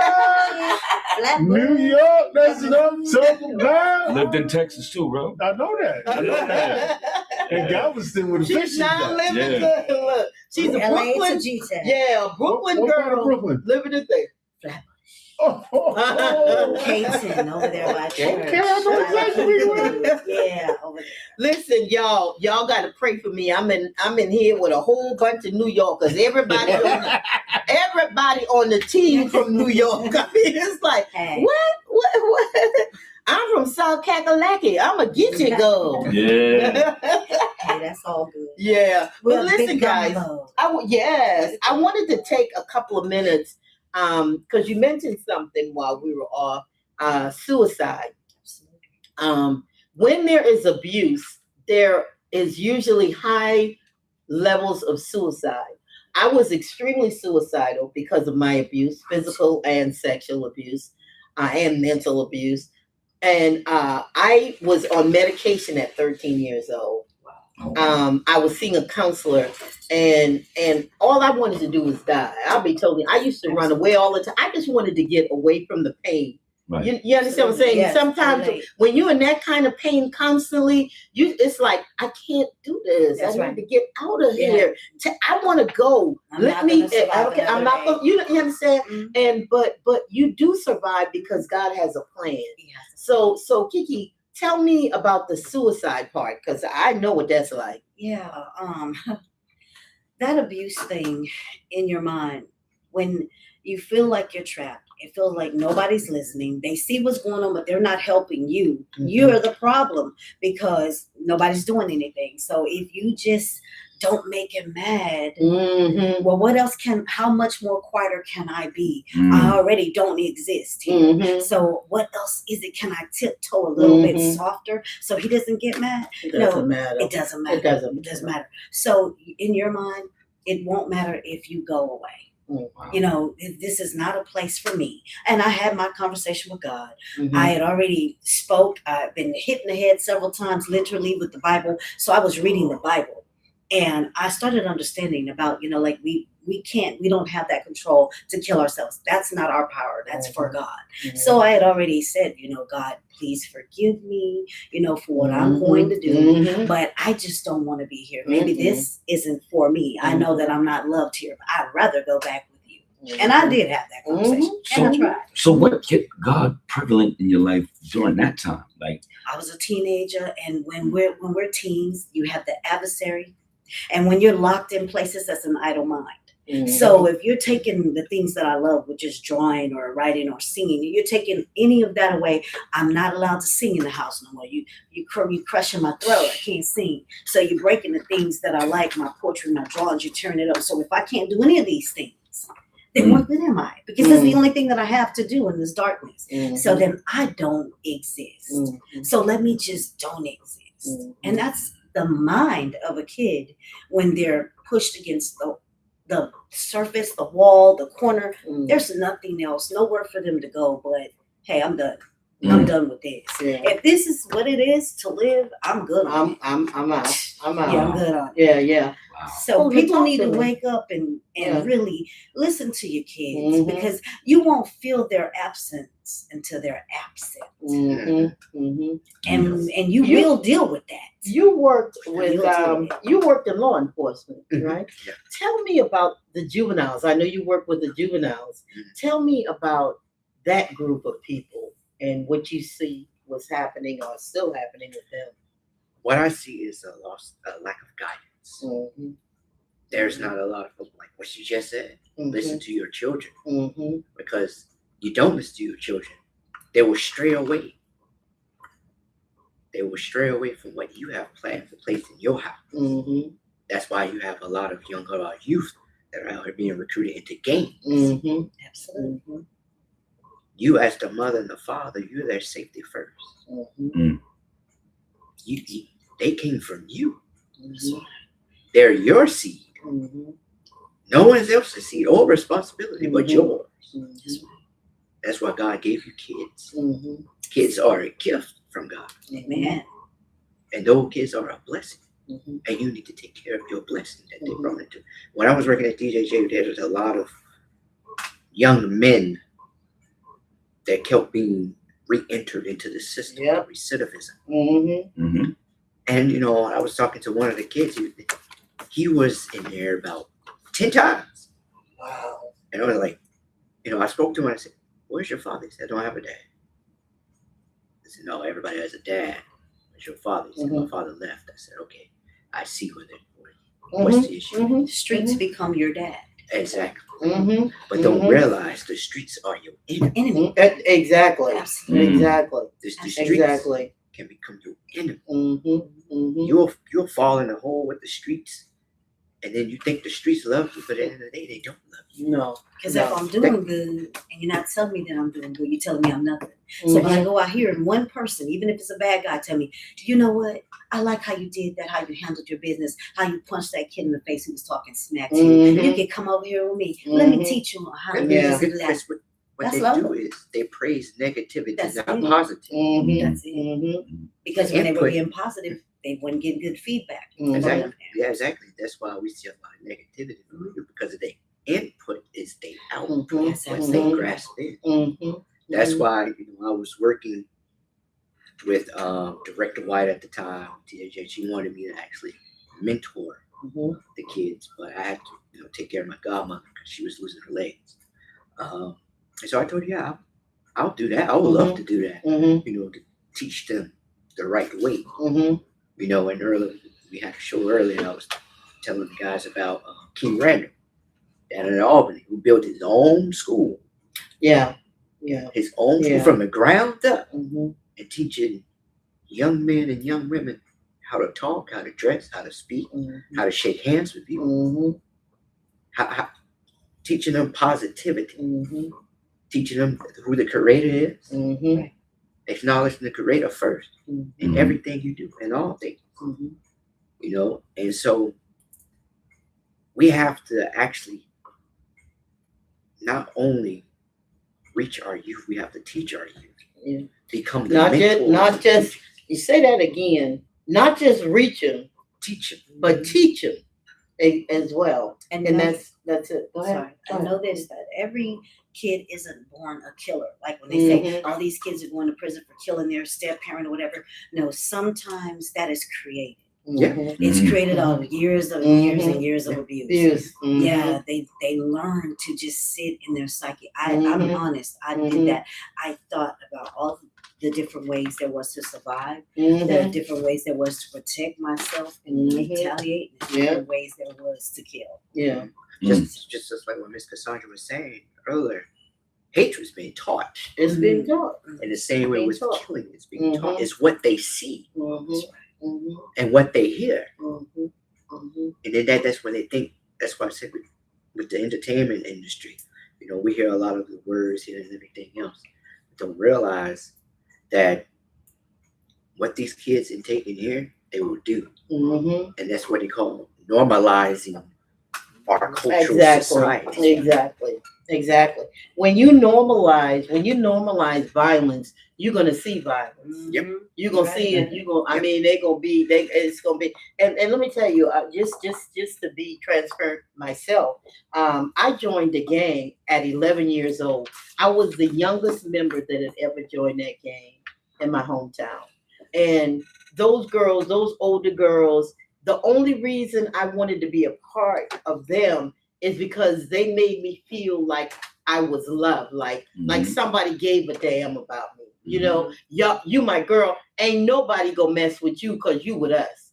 And I believe that, but I was doing things that I had no right doing. You know what I'm saying? At a young age, 11 years old, man, I'm hanging with this gang. These girls are like 2-3 years older than me. And you know what I'm saying? And I'm being influenced by everything that they tell me because I'm following whatever their lead is. And one of the biggest mistakes that I made, that when I turned 14 or was about to turn 15, they were like, okay, you're the only virgin in the group. No more. We gonna hook you up with somebody. My question now, I'm a kid. My question was, well, what about getting pregnant? You know what they told me? You big dummy. See, you don't know nothing. You can't get pregnant on your first time. Guess what? Oh, wow. First time, got pregnant. So I was a mother at 15 years old. Listen, guys, this has been an amazing conversation. Kiki, I appreciate you so much for coming.